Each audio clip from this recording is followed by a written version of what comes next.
I'm Shane. I'm Bo. We are your I fucked it up that time. It was his turn. We are your Kentucky Fried Critics.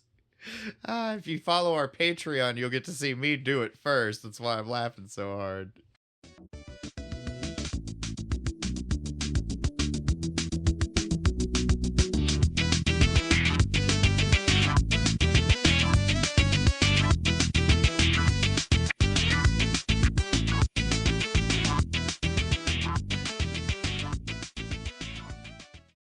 All right, And then. I'm Bo. Hi, welcome back to the show.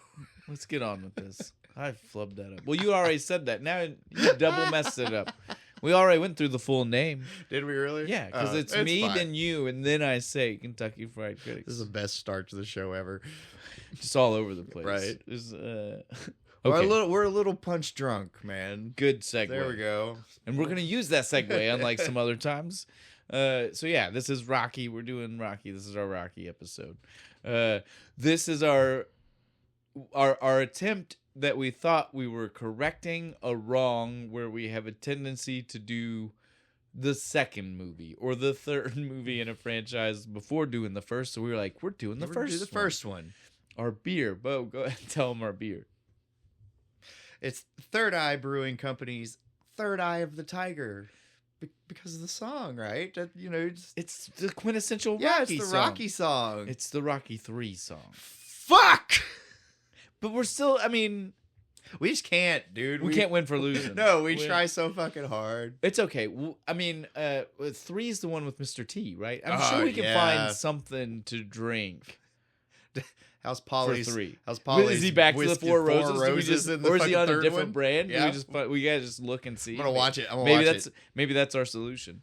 I'll message you later. I'm halfway through the second one as I came here. So yeah, we both before even starting, I double checked. Like I didn't double check when we maybe should have double checked, but I did double check. We can Google at the liquor store. I don't know why we don't. I don't know. Okay, we just have a moment, dude. Yeah, where we're just like, we're so excited. We're like, yeah, fuck yeah. But so yeah, I double checked and I was like, Bo, man, what do we do? And he was like, fuck it. We need to start the franchise where we need to start the franchise. And it is what it is. It is just the theme for the entire series. It is. Point, if you Google it, it is definitely, that's what they say about it. They're like, it is the one that was a bigger song and therefore became more of a like the franchise. Yeah, the anthem around it. Yeah. So I mean, it is that. I'm gonna not try to downplay that. It's the battle cry. It's the I need to get in shape fucking song, right? But now all that being said, after watching the movie, we did realize we could have just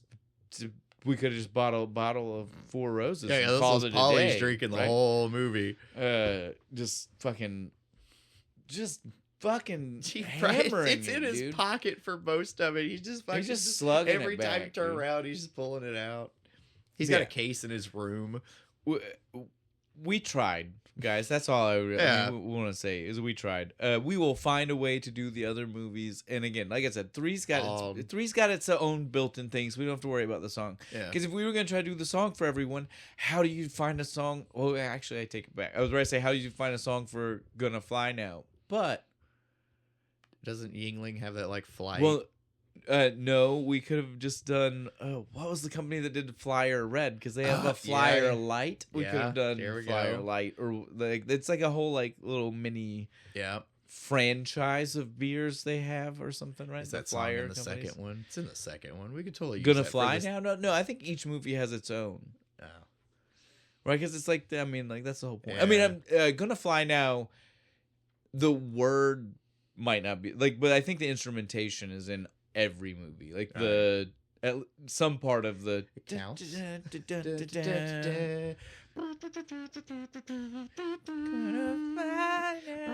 I mean, again, like we all know, we get it, we know. Trying hard now. Yeah. Sorry. Very few lyrics. I love the lyrics though. There are very few. But yeah. I feel like Stallone wrote this song. He did write the movie. I love you. Gave me a good there segue. You go. I'm on a roll today. Segue number 2 from Bo right here. Yes, our writer is Sylvester Stallone. Again, this is his first major acting role. Yeah. First writing role. This man knocked it out of the park. Yeah, way to start, dude. This won a shit ton of awards, didn't it? Mainly helped that he kind of held it hostage. A little bit. The people who... Respect, man. The producers like, no. who found the... I wrote this bitch for me. I will be the main character. And they were like, fine, because they loved it so much. Again, I found out that they loved it so much, they put their own cash up. The studio was like, look, if you're not going to give us Robert Redford, that's who they wanted. Wouldn't have fucking worked. But yeah. He's like 180 pounds, easy. They were like, if you're not going to give us Redford, and you're going to make us to give that guy, this unknown, as our lead, then we'll only give you $1 million. Anything you go over, you have to pay for. And so they did. And they paid. It was 1.1. They had $100,000 out of pocket. The two producers mortgaged their houses. I did not want to be in the house when they had to tell their wife that you mortgaged the house for what? For this dude, Stallone. Who the fuck is that? They look and like, that big dumb motherfucker. Are you an idiot? He's actually really smart. He just sounds that way. Just wait till you see the movie. Yeah. Did you read the script? I don't believe he wrote that. But yeah. So producer's wife is a bitch. So that's our writer, our director. Not Stallone. This is not a writer director. Yeah, that's not till later. Yeah. But this was John G. Avildsen. Avildsen. I don't Avildsen. It's good enough. It's close enough for government work, right? Like Swedish or Norse? Avildsen? You think? Maybe? Yeah, probably. Know. Maybe. I don't know. We're way too much speculation. But the only thing that you probably know this guy from outside... Oh, no, wait. I said only before, right? And then I looked at it and I was like, wait, there's more than one. It was mainly, though, this, then Karate Kid 1, 2, and 3. So pretty much all of them. What was the other thing I told you? This is why I hate my memory, dude. The one with Molly Ringwald. No, even the other one. Oh, yeah, there was another one before that shit. Oh, God. Guys, this is one of those, you know me, I don't like to switch over. Oh, no. In the middle of things. We forgot something we literally just talked about. And I definitely... Lean on Me. God there it is. Why did I... how is that the one that slipped That's my a head? whole ass song, man. Exactly. How did that slip out of my head? I feel like an idiot right now. Okay, but yeah, so again, this guy has done quite a few things. He's not a one-trick pony. But now that being said, his biggest ones are this... Like fighting movies. And Karate Kid 1, 2, and 3, which again, we can all say we understand where the connection to the theme theme here might be, right?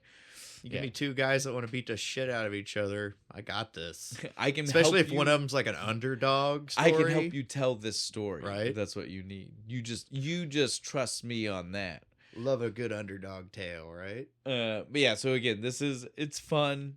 The cast, it's a lot of side people that aren't big, right? Like, I mean, we'll hit our big people in just a second, but I mean, like, there are a lot of characters in this movie. Yeah, but I mean, they not only even like some of them only show up for one for some scene. of them, but they're characters. They eat it up while they're there, right? So I mean, I'll give credit to that. I didn't look everybody up because again, a lot of no name. Got one scene. Good for you. You were in the movie. Good job. Obviously, our big one, Sly. We don't really get to talk about Sly too much. We all know Sylvester Stallone, guys. If you don't, well, and what I'm sure have you fucking in our been in? long plan on not stopping this anytime soon, we'll have another Stallone movie at some point where we can gush on him. I'm still waiting for. We're doing Cobra next. Well, I'm still waiting for our 3 seashell moment here. Yes, Demolition Man. So we will talk Stallone again at some point. We don't need to worry about going too much into my him mom will shoot. That's another good one. I don't know about good. That's another my one. definition of good. That's another one. I will say that. That's another one. Let's see. So then we have, though, of our other big, like, these are people that were big names at the time and now, if forever. Yeah. Carl Weathers. Yes. As Apollo Legend. Creed. Fuck yeah, dude. And I love Apollo Creed. And we'll start here with him, but you guys are gonna hear us say this a lot throughout this. You forget where some of these characters started in the first movie, right? Right. Like, I love Apollo Creed. And really, some of his most showboatness is not in this one. No. It's kind of a really small, little tiny scene. Yeah, a little bit. He comes out dressed as George He's Washington. actually kind of a reasonable dude and businessman. Yeah, for a lot no, of he this seems one. way too concerned with being a businessman at some point. Yeah. Well, but I mean, so I get it. You're the world champ and shit, but let's back it up, Ric Flair. but so yeah, me and Mo definitely have the small amount that we talked before we started recording. Have definitely both were like, some of these guys. I forgot where they really started from in the franchise. Speaking of, the next segue one, number 3. Paulie. Fuck. Burt Young. Burt Young is Paulie. Yeah. Well, again, Right. Burt Young does a great job as Paulie too. Man, I forgot. the first movie, you don't love Paulie. No, right? No, you hate Paulie. He's such a dick He's in a this horrible one. person. I forgot. Because Because he's like drunk Uncle Paulie through the rest of them. He's not so bad. He's not he's so just bad. he's like just comic relief.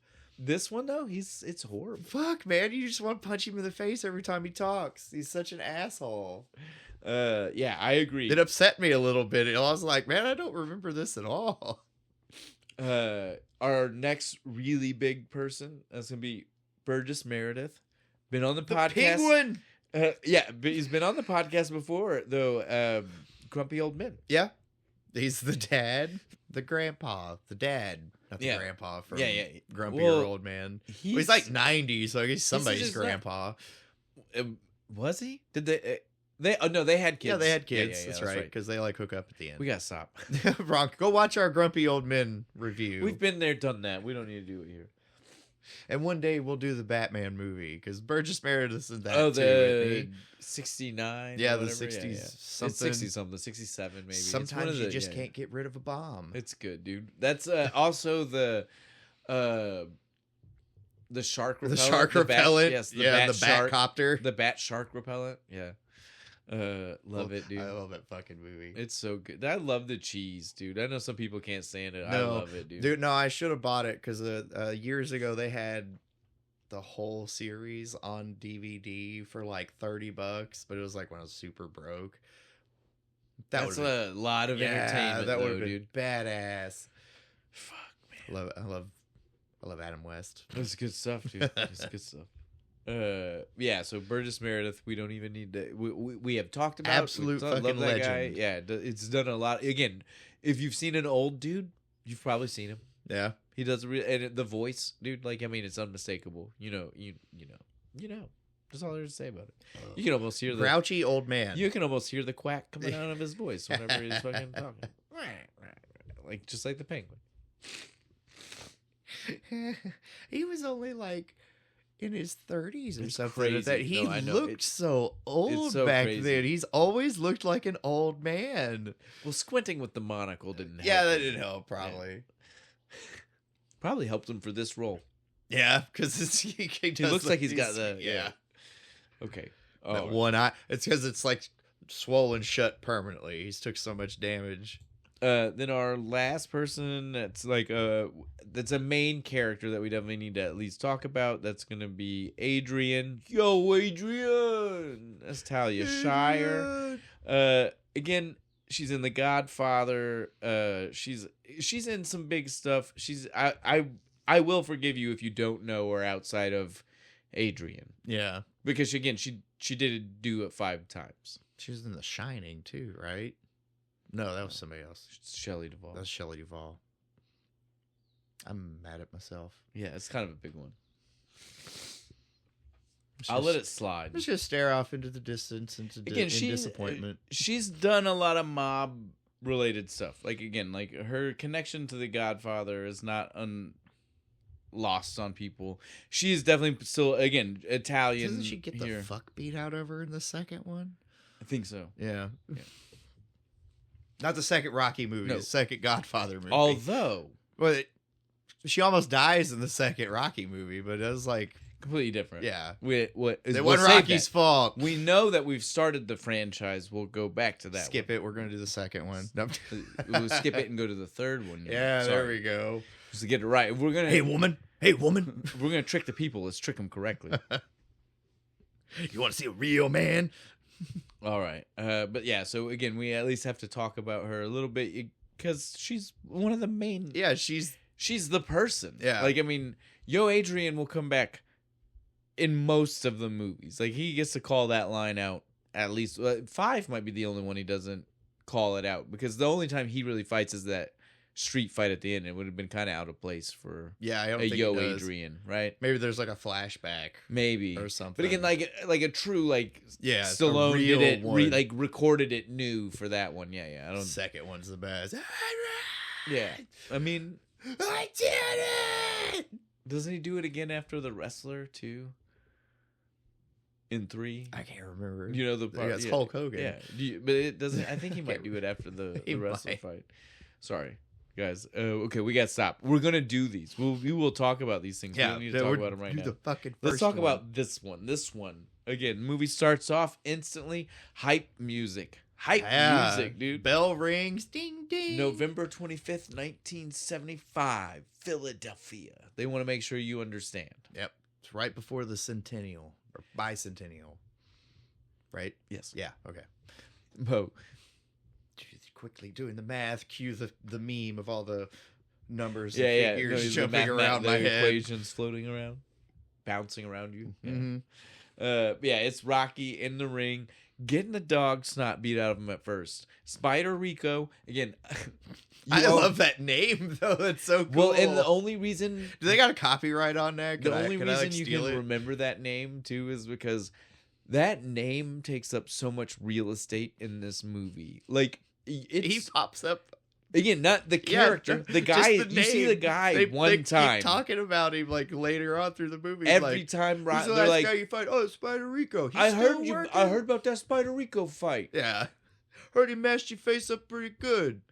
It's so crazy. No, I did great. You should have been there. You should have seen me. So crazy how much real estate that name takes up in the movie for a guy that we see for like he's a cheating bastard. He fucking headbutts him. Yeah, I know. I was gonna say him open. the whole thing starts with this fucking crazy fight where he's getting the dog. Like he gets the dog. Like Rocky was getting the shit beat out of him. Yeah, he was losing. And then he takes it back. He has his underdog like wrap it around. I'm taking it back. Mad, dude. And then, exactly. Spider said shit out of him. Spider said.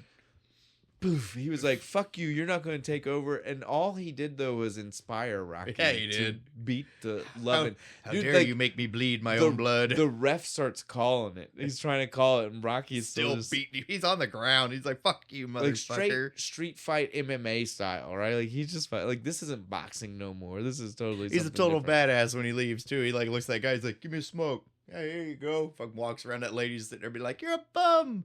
Fuck you. Fucking keeps going. The fact that is just like a thing through the movie. You know what I mean? Like when you in your head, you're like, that's a Mickey line, right? Yeah, like yeah, you're a bum.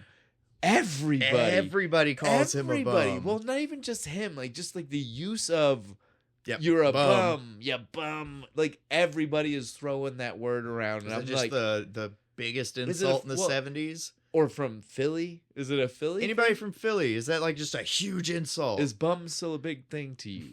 It's hick down here. That's you guys, the big insult. So you guys really hated bum equipment, like when that company was out, right? Like only bums wear bum. Right? Like I can see it now. Yeah, bum.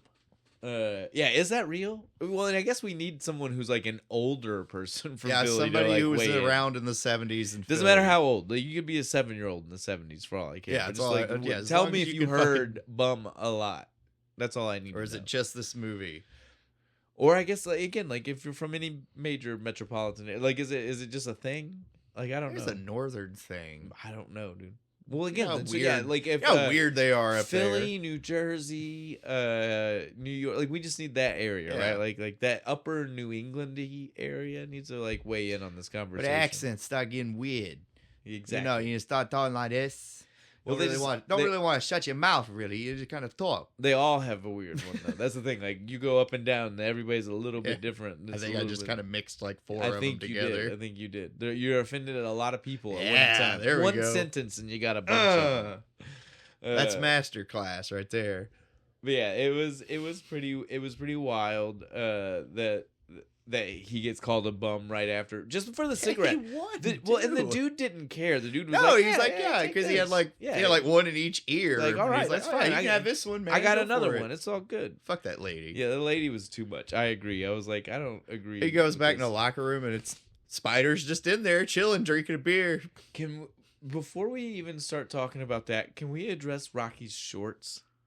Did you see? I didn't really pay attention, dude. These look like the first ones that he's wearing. They look like cloth underwear or something. Dude, like they are the most raggedy piece of shit things ever. The only reason I even noticed is because I was trying to pay attention to the colors, because I was like, is it yellow and black? I can't even because remember. The rest of the movies they tell you that Rocky's original colors were yellow and black. Remember when they're like, Rocky, we need you to do the throwback colors, not to do the white and red, and they do yellow and black. It is not in this movie. It's a throwback to fucking retconning earlier in his career. Stallone just like in his head. I don't know, dude. But you know what I'm talking about, right? Like in the later movies, they're like, yeah, we just never saw it. It's actually written in the big book of boxers. Well, he's been that they're going through later. Well, 6 years. He's been boxing 64 fights, I think. Yeah, so later. I mean, maybe he did used to do different colors. Well, I mean, again, but they should have shown it on screen. The first trunks he was wearing were definitely just not dirty yellow, underwear. They weren't red and white either. Yeah, that's my point. I was like, they're not white and red. However you want it, whichever way you're supposed. Which one? They're brown, but they used to be white. You know? It was more like purple, like the color that things like when they absorb every cloth color into one. You know that weird faded purple color. I found this shirt sitting outside. Yes, that's what they looked like. That's only okay, but yeah.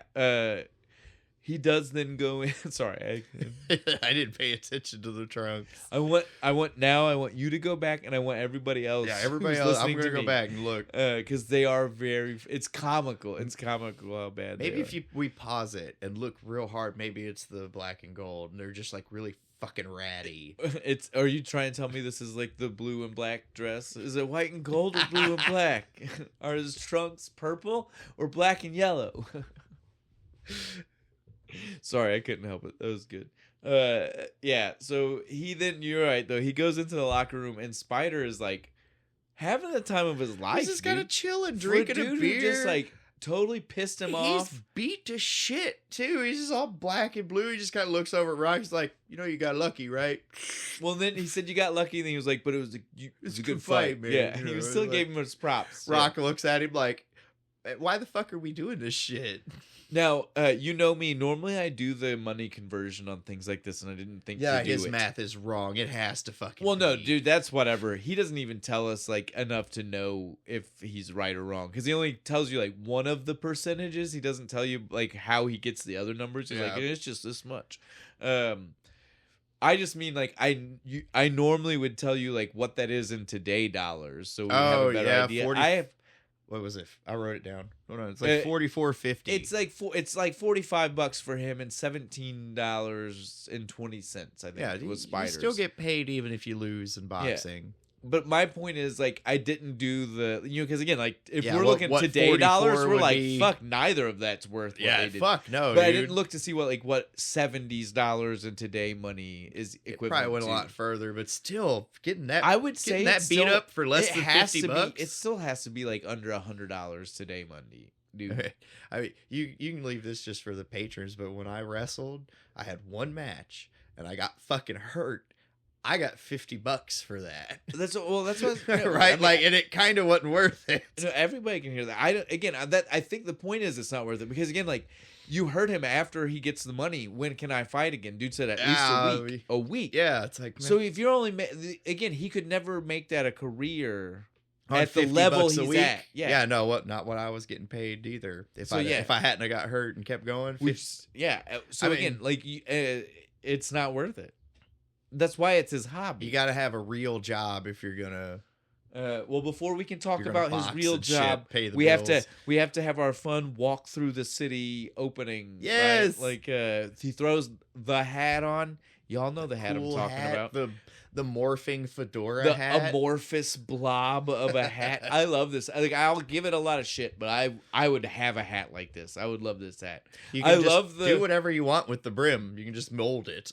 He does, dude. He uses it to like blend into the different situations he's in. He's like, because again, like I feel like the flattening it is when he's like, I want to be as non-threatening as possible. Yeah, I want to look look how like a goofy little bit I like a look. goof right now. And then when he's going to go collect money, he's got it all like gangster style. yes, dude. So rolled that's what I'm up saying. and Like, shit. I love this hat.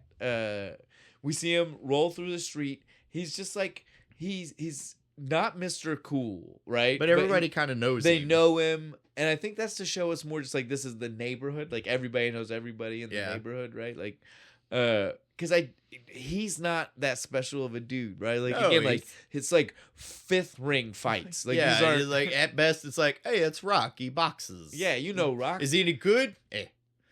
Couple years ago, I think he might have been Yeah. a few years ago, but now he's just kind of a puncher, you know. if you'd asked me, I'd have gave you a different answer. Somebody from Philly, repeat that in a nice, cool Philly accent. It'll sound better.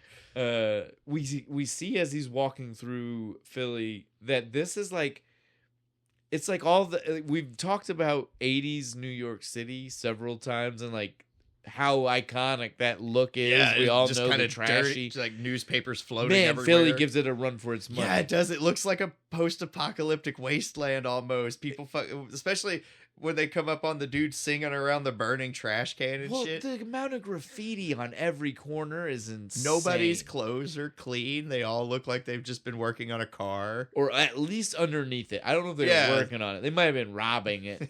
They were stealing the wheels and hubcaps right off the thing. I don't know. But yeah, the implication is, I don't know if I don't think it was that bad in reality. It I couldn't have hope been. it I wasn't. really don't. In the 70s, for real, was it that bad in Philly? Philly people, let me know. And then he Put gets in the comments. Then he gets to his apartment and inside, and I don't feel any better. I feel worse. His apartment is jack nasty. I've had some jacked up apartments, but goddamn. The number of times we go back inside this apartment, and every time I'm uncomfortable. I am uncomfortable anytime that we have scenes inside I'm waiting his for apartment. like part of the wall to fall the fuck down. I'm waiting for Joe's apartment level cockroaches to come outside Yes. the walls in his apartment. Come dude. in there and start watching like cockroach porn on his Yes, fucking TV. I mean, it's bad. It looks rough in this place. You know what I mean? Like in the kitchen, which is wide open to every other part. And this is like a open form studio essentially. Yeah, You know what I mean? Like it's all just one big room with a bathroom. Exactly. The bathroom is the only actual other closed room. off with a door. Yeah. Yeah. And so I mean, again, like this thing is jack nasty, but the cabinets and drawers that you can see in the kitchen area Air of this, quotes. yeah, Big air quotes. big air quotes. That's Big just air where quotes he's for everything. This is where in he this. stores his beer that he hasn't put in the fridge yet. But yeah, you could just see like the way like the paint had been worn off / grease stains on those things from like constant touching of Yes. hands. I was just like, God damn, this is nasty. And For it begs the blood question: stains. is it real? Was that because this?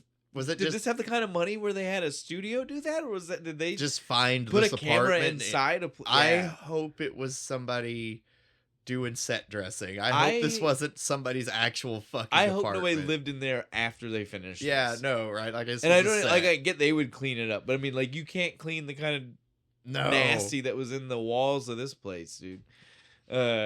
Rocky, though, you can tell, proud of what he has. Mhm. Proud man, loves. You This can is see it. my fucking apartment. I fought for it, literally. Because you know that's pretty much how he pays his rent is fighting people. He sees his turtles when he walks in the I door. love the turtles, Cuff and Link. Hey, Cuff, Link, how you guys holding up? Still alive? Kicking in there? All right. You want to see your buddy Moby Dick? You go get Moby Dick. He's a little goldfish. Brings it over. He's like, if you guys could sing and dance, I wouldn't be having to do this. We stuff. see the big Rocky Marciano poster for the first time. Poster my ass. It's a shrine. There are literal like Catholic candle prayers around this fucking thing. Hey, Rocky appreciates his namesake, dude. What he's a can we say? religious man. We see him pray all the time. Uh, I like the second one where he goes to the priest and they throws him a blessing from across the street. This also is one of those like subtle showcasing of like the musculature that fucking Stallone had at the time. Yeah. Dude, when he fucking just like gets into his apartment and he just starts like walking around and doing the like shoulder fucking rolls. Dude, like the fucking massiveness to it as he does what is such a simple rotation of your shoulder. You ever see the workout he does to like get that? Like shit, he does this weird like he behind his head, in front of his head. Well, you have to because that's not. It's not normal. Again, like that's what I was saying. Like that's what I mean. Like you can't. I've seen. I got pretty. I mean, my shoulders aren't small, but they ain't doing. They don't look like that. They ain't doing that. You have to do things to make them look that way. That's what. Yeah, 100%. And that's what most of his stuff is. Like he's a dude who's been very. That we talk about Schwarzenegger. Schwarzenegger was a muscle guy. Like that's what he did. He bodybuilt, right? Yeah. Stallone was not necessarily. He was big, but he was a lot more that dude that was like, I'm gonna perfect the muscle I need to look the part I need to look, right? Yeah. Like he wasn't necessarily ever like a. Yeah, so he's like, I'm a boxer, so like we're gonna focus more on upper body. Rambo, I'm a soldier, so it's all gonna be more lean and he was good at it too. Yeah, it was great. Oh, he still does shit like that, even though he's like almost 70. He does that, but he's a little pudgy around the outside. Mostly his face. You can't really work out your face. Yeah, you can. Botox. There you get that weird sponge thing where you bite it. You see the Chad guys, so you can do the face. So you kind of look like you're just into like S&M because you're like you bought yourself a ball gag. Yes, master. All right, but yeah. So the apartment scene though ends on like one of the weirdest. Again, talking about those things I don't remember from like. The super artsy part of the fucking movie. Crazy artsy scene, dude. I want an Oscar. Is all it is. There's like a full 30 minutes of this movie that could be cut if you like weren't going for the Oscar. There are lots of parts where you're just like, okay, Stallone, I see what you were writing here. And I like it, man, but well, it gets lost. Like it really does because no one remembers it from this. All we remember is like boxing shit, and not even just that. Like the franchise loses that. Like like right now, there's this whole crazy self-reflective versus his family and who he is and where he's going and what he might be. I just don't want to be a bum on the street. I want to be something. It doesn't. He's a caricature of that. Yeah, no. Later on, the second one's even worse because superficial it's like, and it starts with him being like, "Oh, I got money, so I'm gonna go do a bunch of dumb shit with it and lose all my money." So I'm like, "All right, you get what I'm saying." They lose this, whatever this was that he was trying to, artsy warriors struggle that they're trying to portray here, or whatever they're trying to portray here. I don't even know if that's the words I would use. It's the only one I could come up with. After our little bit of artsy whatever of self-reflection, we get our opening to the next day. Rock's going down to the pet shop. Yep. First time. It's our first time to see Adrian.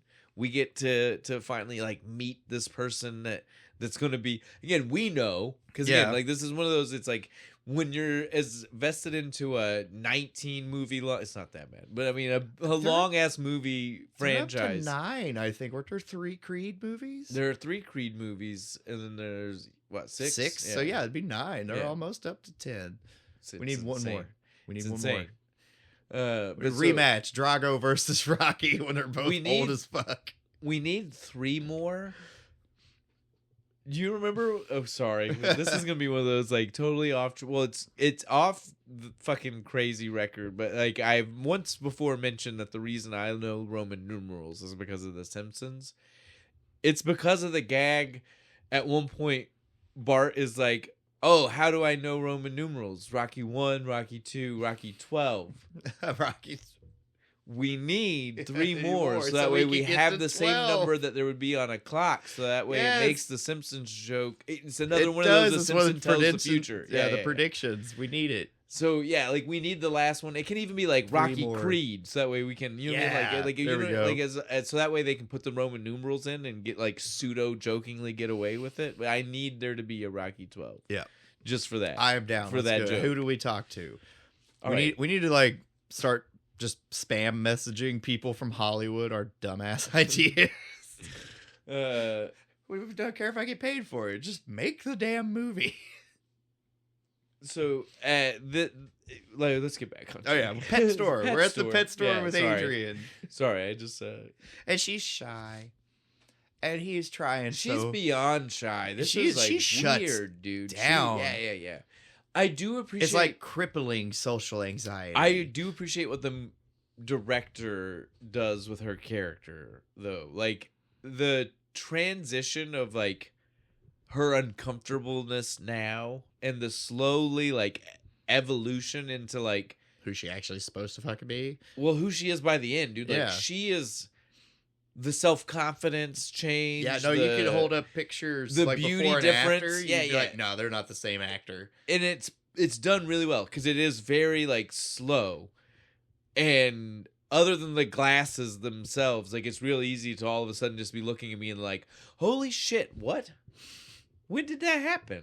Because it's not like every scene you see her like drastically different than the last one. No, it's like subtle tweaks between each time until it is it's like full on change. It's like that here she like kind of sort of maybe smiles at his dumb it's like shell shock joke. It's like that 90s let's fix the girl up fucking cliche teen movie thing happening, but it's just not in that type of movie. The sexy librarian, as soon as she takes her fucking glasses and lets her hair down. The confidence just slowly and it's all Rock.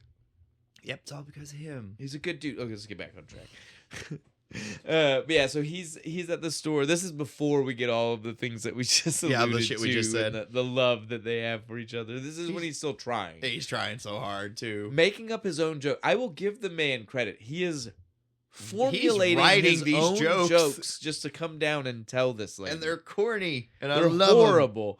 Because again, like that's the thing. Like you don't get what he was doing the night before when he's like moth, flies. Fuck it, I don't turtle care. food had more flies than moth. And then when you hear him talk to her, you're like, oh, I get it. He's rehearsing a joke. And that's insane. It's not a bad joke. It's just stupid. And then her pet shop co-worker who's on speed. Bitch. Did you see this bitch? Yes. She comes in like just she's around on this place. Something. She's on something. But yeah, she immediately comes in telling bad jokes already. Seems a little early for that. I was like, damn, bitch. What the fuck? She smiled. It was working. But in all fairness, it was just a smile and not a laugh. I mean, from her though. I agree.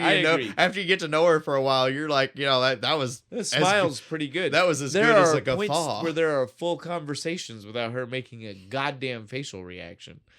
So yeah, like he's not talking to her at all. He's just trying. It's the next time. Yeah, the next one. It's horrible. I feel so bad for him in the next one. Yeah, this one wraps up basically here because the girl that comes in and cockblocks is like, "Hey, I need you to go take care of the clean cats up the cat litter down in the downstairs." basement. Now she did though. She did turn back and give him the linger look. Yeah, she did. She is into him. She's just so shy. She doesn't know how to showcase it. She's so shy. Yeah. She just completely shuts the fuck down when he shows up. Now we finally get to see Rock's fucking job. His actual job. His job, dude. It's a job. He's a fucking enforcer for a loan shark. You better pay your goddamn bills. He's actually not that bad. No, he's actually the good guy. He's the guy you want to run into. We've made the joke before, the hooker with a heart of gold. Yeah, he's the leg breaker that does not want to break your legs. I mean, he is there to totally. He's such a nice guy, right? He was like, "Look, I don't want to have to break your thumbs." Yep. I mean, I'm not emotionally invested, man. Just give me some money. And so he's like, "I got 130." Okay. I mean, you're 70 short, man. You better fucking plan ahead better in the future. Dude tries to give him his coat. I love that. He's like, take my it's coat. It's worth $50-$60. The fuck it is. He said, keep that. I don't want your coat. As he's walking away, the guy's so frantically, I mean it though. You can have it. Come on, we'll tape my thumb up. We'll fake it. Gazzo will never know. Now, Rock should have turned around and took him on that. I don't know. Gazzo throughout this movie seems to just kind of know shit. No, he constantly says that. He totally would have saw through it. I know. People tell me He's like, I hear things. It's like, God, who the fuck are you, man? For a guy that everybody else refers to as a 2-bit loan shark and like a low man on the fucking mob. No, fuck no. Gazzo is running some serious shit. No, dude, for real. Like, if he's low on the fucking total, show me the guy who's high, dude. Like, that guy is a drug king. Like, that for real. Or like a that guy's kingpin, got the right? president in his pocket, fuck right? me, because Gazzo's good, dude. and good, like really good. Good. No, like legitimately. People give him a lot of shit, but he doesn't. I only see him do other than the loan sharking itself. But you owe a motherfucker money and you don't pay it. Well, and he himself let shit go 3 weeks before we hear him say, "Oh, it's up to the third week. I'm going to need you to talk to him." And he even fucking lets him go with the 70s short. Yeah, 3 weeks is a long time. He says Bob's good for it. He's like, he's good for it. It's fine. You scared him enough, I guess. But you can't be doing that, Rock. So again, you gotta. I think Gazzo's actually pretty all right. I do too. And he like legitimately cares about Rocky. Yes, like he's always like, see it through the movie a whole bunch of times. You get enough food. You sleeping enough. Yeah, let's save. He's almost like his uncle or something. Let's save some of that. It was definitely We'll save it. I'll go too far into it right now, but you see more and more of it for sure. Like their relationship's good, and that's what we see after he failed to collect the money. The car ride was exactly everything we just said. Yeah. Can we address the before the car ride? He's just standing on this bridge playing with a racquetball. It's a handball. Oh. They're the same. A racquetball is a handball. Oh, okay. But like you hit one with your hand and the other with a racket. But well, I mean, it's the same game. Have you never played handball? You don't know what handball is? Okay. I don't play sports. Handball is just a game where you would play racquetball, but you can play it anywhere outside with a wall. Hence where it's a street game. It's the street version of racquetball, right? Stickball is the street version of baseball. And so like what you would be doing is the same thing as racquetball, where it's like you and another person and you're hitting it against the wall and you're playing against each other back and forth hitting it. Nice. It's literally racquetball, but with your hand. But I give you the back of my hand. That definitely meaning though that I promise you, if you were to label the ball that he is playing with throughout the movie, definitely since they're in poor side of Philly, it's a handball. Yeah, probably. I do forgive you now for not knowing that, but I am going to educate you on some other things in the pop culture realm. Yay! That more brings TV up, shows to watch. Yes, that brings up handball. I love the handball because we see it through the entire movie, and it is never used even as a handball. I feel like he's just using it to try and like keep hand-eye coordination, because he'll throw it up, catch it with another hand, and toss it back and forth. And I love that you're trying to come up with an in-movie reason. I feel like it's just there because outside movie, Stallone just didn't know what to do with his hands. Probably. I don't know what to do with He told the director, like, look, if you don't give me something to do with my hands... I'm just stand with my hands in my pockets. If you don't give me something to do with my hands, I just don't know what to do with them. And I get in my head and I can't deliver lines right. I can't smoke in every scene. So the director said, fine, look, play with anytime... Here, play with this. Anytime you're not sure what to do with your hands, I just want you to pull this ball out of your pocket. Just play with it. And do whatever you feel is natural. Treats him like a 5-year-old. Did you get your ball, Rocky? Tell me the way now that we've jokingly come up with that reason. Think back to the movie and tell me if that almost doesn't apply to every scene. Yeah, like outside when he bounces movie that out. Reason that totally makes sense, because I here on this show, I don't know what to do with my fucking hands. I have hands. I can't. I regularly have to. Can I just leave them on my head? I regularly have to slap Bo's hands as he reaches for the camera for no reason whatsoever. Stop it.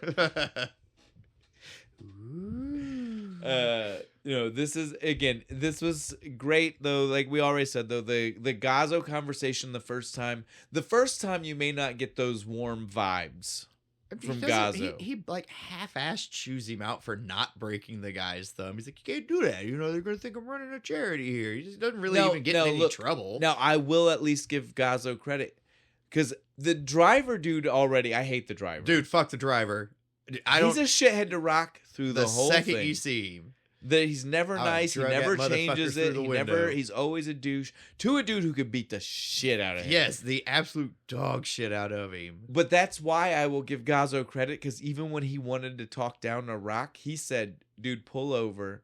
He talked away. Like, he did not give that guy The extra satisfaction. fodder Yeah. to use against Rock. Haha, you got in trouble. Right? Like, he totally waited. It didn't look like Rock was getting in trouble. Like, the way the conversation happened, it just looked like they were talking. You know what I mean? Like, even the loud part where he yells at him, he's like, oh, how do you spell that dude's name? Look it up, Rock.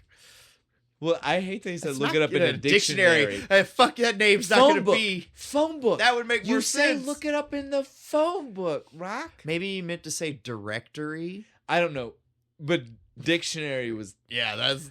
I almost guarantee... Now watch, we're going to go look and Del Rio's in the dictionary. No, listen to me. Off. No. The worst part about this is Stallone wrote that line. He did. Like, I was about to be like, maybe it wasn't written that way. But as the writer who would have been standing there with the guy, he's the one that made sure it was delivered correctly. So that is the way it was written. Yeah. This is not an interpretation issue. This was 100%. He said, look it up in the dictionary, Rock. Maybe in Stallone. An era when phone books were still delivered to your doorstep. I don't know. They have the big book of boxers later. Maybe there's big book of loan shark people. And they call it a dictionary. Yeah, he just goes to the library. He's like, oh yeah, there's all the people who owe money. That is another thing that we got to talk about while we're talking about the scene with Gazzo. I wish we had more time with fucking glasses wearing Rock. Right, he pops the glasses on to write down the notes. There are only two. Yeah, there's 2 scenes. Less than 5-second scenes where he has these goddamn glasses only on. when he needs to write something down. Well, and he's usually writing shit down wrong, too. Like, later we get to hear it. And so it's just like, I don't even understand what the purpose of these glasses are. I don't even know. He regularly reads without them. They're not for reading. Those are his writing glasses? Is that a thing? No. Writing glasses? But think about it. I can read just fine, but I can't all read. the time in the movie without the glasses. The glasses are, like you said, only when he's writing down in his little notebook. And it's only when Gazzo's there. You think it's just to make him seem smarter? I don't know what it is. I wish... Look, I'm not just a dumb thug. I want more time with the glasses, though, dude. I want more time with these glasses. Does he wear them in any of the other movies? And he's so ahead of his time. They're clear frames. Did you see that? Yeah, I saw that. Like, dude, that's like so 2012, man. Clear framed glasses? Who are you right now? Stallone originated the hipster glasses.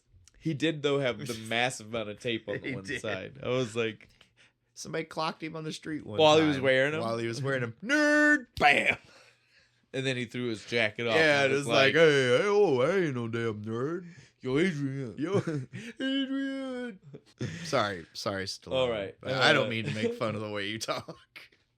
No, for this movie though, it was intentional. He's cranked it up to 11. Well, Stallone's not got a Philly accent, and he's trying to do a Philly accent, and he's got a weird accent of his own that's already like almost unplaceable. Yeah.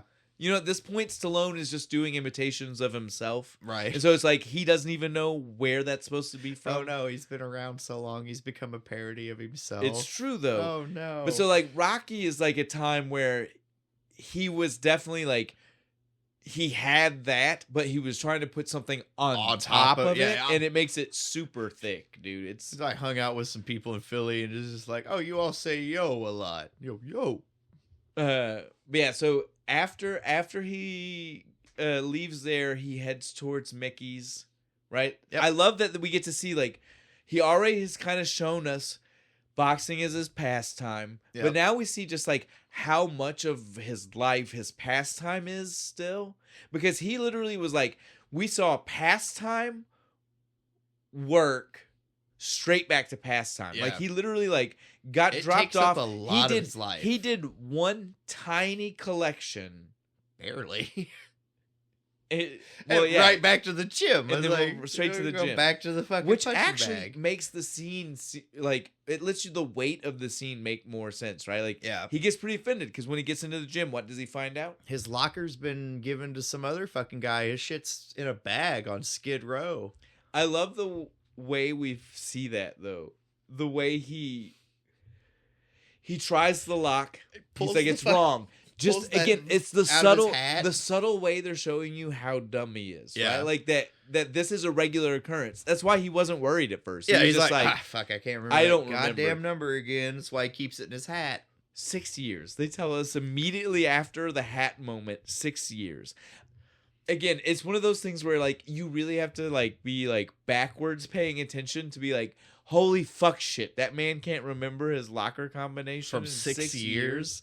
Shut up. Because again, Rock's the kind of guy, he ain't changing his lock. That's the same lock he had from 6 years ago. Yep. Even if somebody that man's got no money for dick all anything. Yeah, even if somebody broke into it, he's just like, oh well, you know, that's the lock. You know, that's the lock I got. Because I ain't remembering if the lock number. was completely broken and not usable, then he was just shoving a fucking pole through it. You know what I mean? Like that's what he was. That's just get some wire and twist it. That's the kind of dude he was. Shut. Right? It's more of a security, so he knows if someone got into it than anything else, right? Like that's the kind of guy. My he was. tape is broken. Yeah. So we see though he is definitely very alarmed. When the tiny dude, I can't believe that this is short ass. This janitor. is who Mickey said go tell that guy. He's no longer got a locker. And he does, man. Dude, Shorty's got balls of steel. He just kind kind of walks in, doesn't give a fuck. He's like, hey, man, I got to do what Mick says. You know how it is. He told me to bag the stuff. I bagged the stuff. And Rock, to his fairness, does kind of just look at the guy. He shrugs. He's like, it's not your fault, man, but where's now Mickey? I'm going to go talk to Mickey. I don't know, man. He's in a bad mood. He's out there, so though. am I. And what do we see? Not only had his locker been given to Dipper, Mickey's out there training Dipper. Because Dipper's a contender. He can actually go somewhere, unlike some people I fucking know. God damn, like, dude. This was a missed fight opportunity. Yeah. This should have been a boxing match. 5 minutes. Give me 5 minutes with him and Dipper. Dipper knocks him down, and Mick calls it. Well, and that's the formula for future Rockies, right? Like, early fight, later fight. The early fight doesn't have... It might have some kind of, like, implications to the grander, like, everything, but it might not. It might be a, like, completely worry-free boxing match. Yeah, they go, so like... This would have been perfect. They go one round, Dip knocks him down, you know... Then he stands up. And Mickey's just like, I knew you're a bum. Like, right? You're a fucking bum. Part of his inspiration to start doing better again. He's like, I lost my locker. I got knocked the fuck... Maybe they're right. This dipshit who's only been here for 2 years fucking knocked me on my ass. But no, instead of that, what do we get? We just get Mickey going, Dipper is a contender. You're a tomato. You're a tomato. You fight like a gorilla. You got heart, but you ain't got no style. Man, I fucking love Burgess Meredith and all of the random shit that he says. He can't as fucking Mickey. Right? He gets a license to say some fucking shit, dude. Well, I guess he does that a lot, right? Because his character in Grumpy Old Man was the same way. He gets a license to say a lot of crazy shit because that voice sounds... I was 10 years younger, I'd be on every woman in Wabacha. Because that voice just gets away with it, right? Does. Like, you hear it and you're that just gravelly like, ass old man voice. Because you're either like, that dude's a badass, or you're like, that's the funniest shit I've ever heard. Like, that voice pulls it off so well. Really in this movie, he's a badass. Like, oh, dude, I would like. Did you ever play the PlayStation 2 game and shit? I've played all of them. You could play as Mickey. It is so fun to run Mickey through the tournament and like beat everybody. You mean the one where like surprisingly Spider Rico is a hard fight? Yes. Oh my god, that like first fight is brutal. Have I ever played it? Proof positive, right there. Right like, there. Like if you didn't believe me the first time, now you believe me. Yeah, okay. It took me to no. I almost threw the disc away. I was like, no, fuck this, dude. Fuck I get Spider. All of my friends. We were all so excited. We spent forever making our version of Rocky to go fight the custom story mode. Shit? Yes, stop it. And then the first fight, we were like, who? Oh, we passed it around. Oh, stop. This is a video game conversation for another day. We need to do PlayStation 2 and we can bring up the Rocky game specifically. Back on track though. Mickey though totally just he doles out some fucking verbal punishment to Rocky because he is very upset with him. We don't really get the basically. I'm very disappointed. Well, we don't get to find that out. For a that's while. The next one. Exactly. Right now he doesn't really know. He's just you're a bum and all you fight are bums. Rocky is finally just like, fuck that, I'm out the door. Well, because they talk about Spider Rico. They mentioned Spider Rico. Who was your last fight? Did you win? Yeah, who was it? Spider Rico. He's a bum. Everybody I fight is a bum. Well, aren't they? Exactly, I love that. Aren't they, though?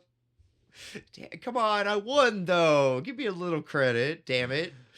Now, in all fairness, though, I will say Mickey is right. Fighting, even at the level that he's fighting, without talking to the guy that is clearly your trainer. Yeah. Like, he had a box. Like, they glaze over the fact that that's what that conversation was really about, right? Yeah, you had that a fight Mickey was like, that I didn't know about. Yeah, did you have a fight? Because I should know if you have a fight. You know, you represent my gym. Right? Like, that's how it works. Like, you represent my gym every time like you the fight. Movie should have made that a more of a point conversation, right? Like, not kind of iced over that's why he was mad. I guess we're supposed to assume that people just people knew the boxing world a lot better than, today is a day and age where like the internet exists, and so like, oh yeah, people do understand worlds like that way easier. Back then, though, in the 70s, that we're supposed to believe that the average moviegoer just knew enough about boxing to know that, like, you kind of like, like you are representing the gym you're trained by. Yeah, I don't think so. That guy trained you to fight, right? Like, I don't think so. I don't buy that. Then we go back to the pet store. Oh, Rocky, I guess. Do we have to? This one's so awkward. No, this was like we hinted at earlier. This was the one where she literally, and it's awful because he needed someone right now. Yeah, because he lost his locker. He really, I wrote it. He's like, he just wants somebody to talk to about this, and he wanted her to be the one because he wants. Yeah, he cares. And she's just acting like he's not there. Literally, it's a 5-minute scene, and she does not react to his presence one time. He is speaking to her. He is almost downright yelling at her. Like, and she doesn't flinch. She doesn't blink in reaction to any of it. He's talking. He's pouring out his soul. Right. This boxer dude is talking about how he loves the colorful cotton candy look of these birds and how it means something to him. And she is just totally blank to it all. She has to have some kind of like... No, she does. No, she's got she does, right? Like, because like, there's a couple more times through this movie where he does shit like this, and she's just kind of like, "Oh," and then just goes back to what the fuck she was doing. So then, fucking Rocky finally just says, "Fuck it, I'm out." He just leaves. I'm gonna leave. Like, it's okay. And where does he go? To the bar, looking for her brother. Well, he wants to know why she won't fucking talk to him. He's like, I go by every day. I got a joke. I have interesting stories. I buy the turtles and the shit. And she acts like I'm not fucking there. Paulie doesn't help, though. No, Paulie's such a dick here. No, this whole thing is crazy with Paulie. From Get, dude. The dude at the bar being like, he's in the steam room, in the bathroom. I love that he called this shitty bathroom a steam room. But then we go in there. It's so full of piss, it just steams. Well, and we go in there and we see like the weirdest dynamic between him and Rocky, right? Because Rocky brings him a glass to pour some of his own beer into so Paulie to give can to have Paulie. That's wild, dude. Paulie's got a problem, and Rocky just kind of fucking helps him. Then we can address the fact that Paulie is standing in a bathroom with no mirror. He keeps combing his bald head. He keeps bitching, like, I killed the motherfucker that broke the window. Like, but why are you still acting like there's a mirror? He's staring directly into at the wall. Combing his hair, acting like there's a mirror. The bald spot. And then what does he do? Because the sides are fine. No, it's that one hair on the top. What does he do when he's finished, though? Put a hat on. Shut the fuck up.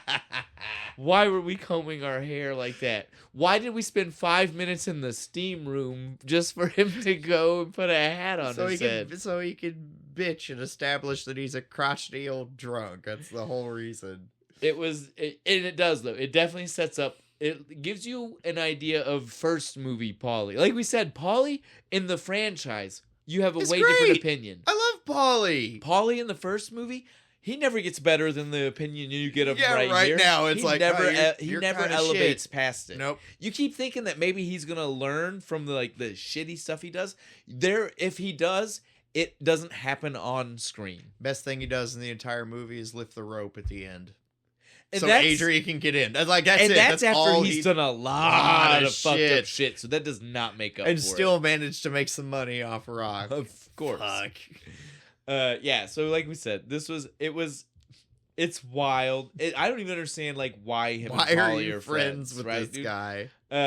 When they're talking though, like you said, the whole conversation was like, "What's the deal with your sister, man? Tell me about your sister. Yo, ain't like what's the Adrian, man? She's a loser. She's stupid. She could be. She's almost 30. She's gonna die alone. I'm almost 30, or I am 30. You're gonna die alone too. That's why you're perfect for each other." Dude, the way they fucking go. But then we hear Polly.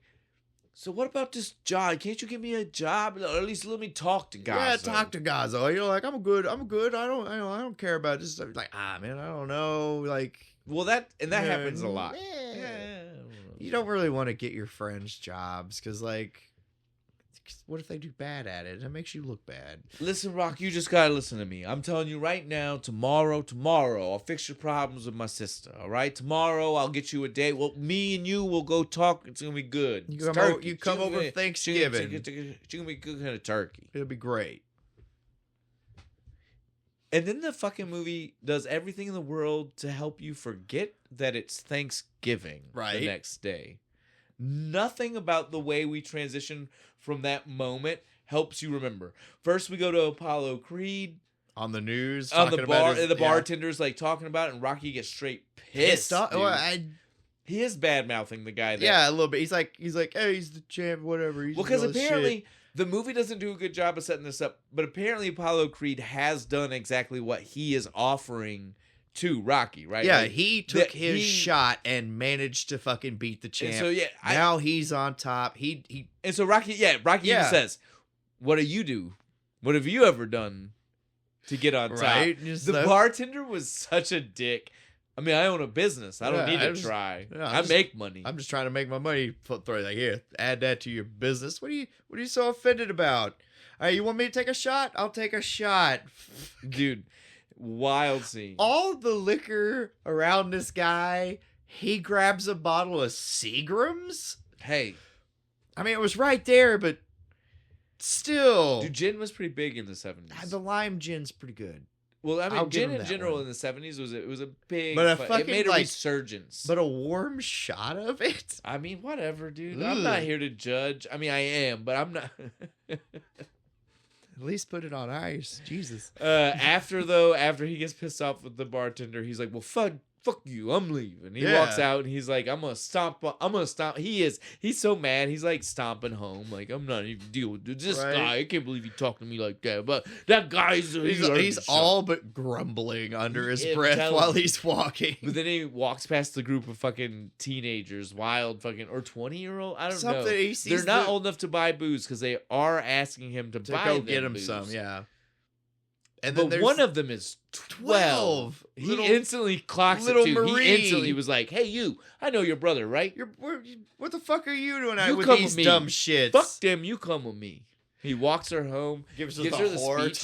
The whore speech. You know, when I was a kid, there was a girl. She was the youngest on the block too, and she it was like she got a reputation. You know what I'm saying? Even though she really wasn't, but like the reputation was everything. So like everybody thought she was a whore. You gotta worry about what people say. She's like, I'm 12. He's like, that's all I'm saying. It doesn't matter. You can be anything. She's like wearing this shirt that looks like she's stealing catalytic converters out from underneath cars. It looks like she just got done cleaning the grease trap in a kitchen. Like it's now the only thing gross. I will agree, like Rock's approach was horrible. His advice was sound. His speech was a horrible speech. It was. The advice behind the speech was totally fine. The taking a 12-year-old away from 20-year-olds trying to buy booze, walking her home. Great. He gets her home, and what does she say? Screw a big you. Fuck you, buddy. Screw you, creepo. He is the least creepy person you have interacted with all day, girl. That seems to kind of break his spirit, though, a little bit. He's just like, well, I'm telling you, who the fuck are you, creepo, when giving she was advice? just left a bunch of 20-year-olds trying to get her boozed up, the guy who walked you home is the least creepy. Yeah, he's the least creepy one of them.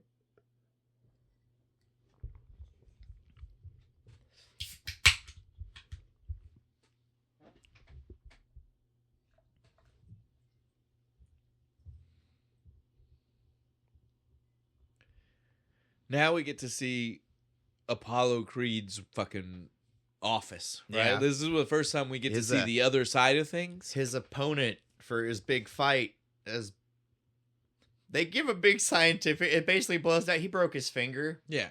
He can't fight now.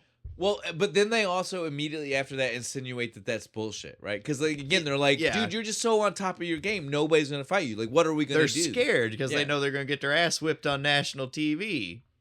So what the fuck do we do now? And so like they're just like, we got to figure out something, dude. Like we got to figure out something.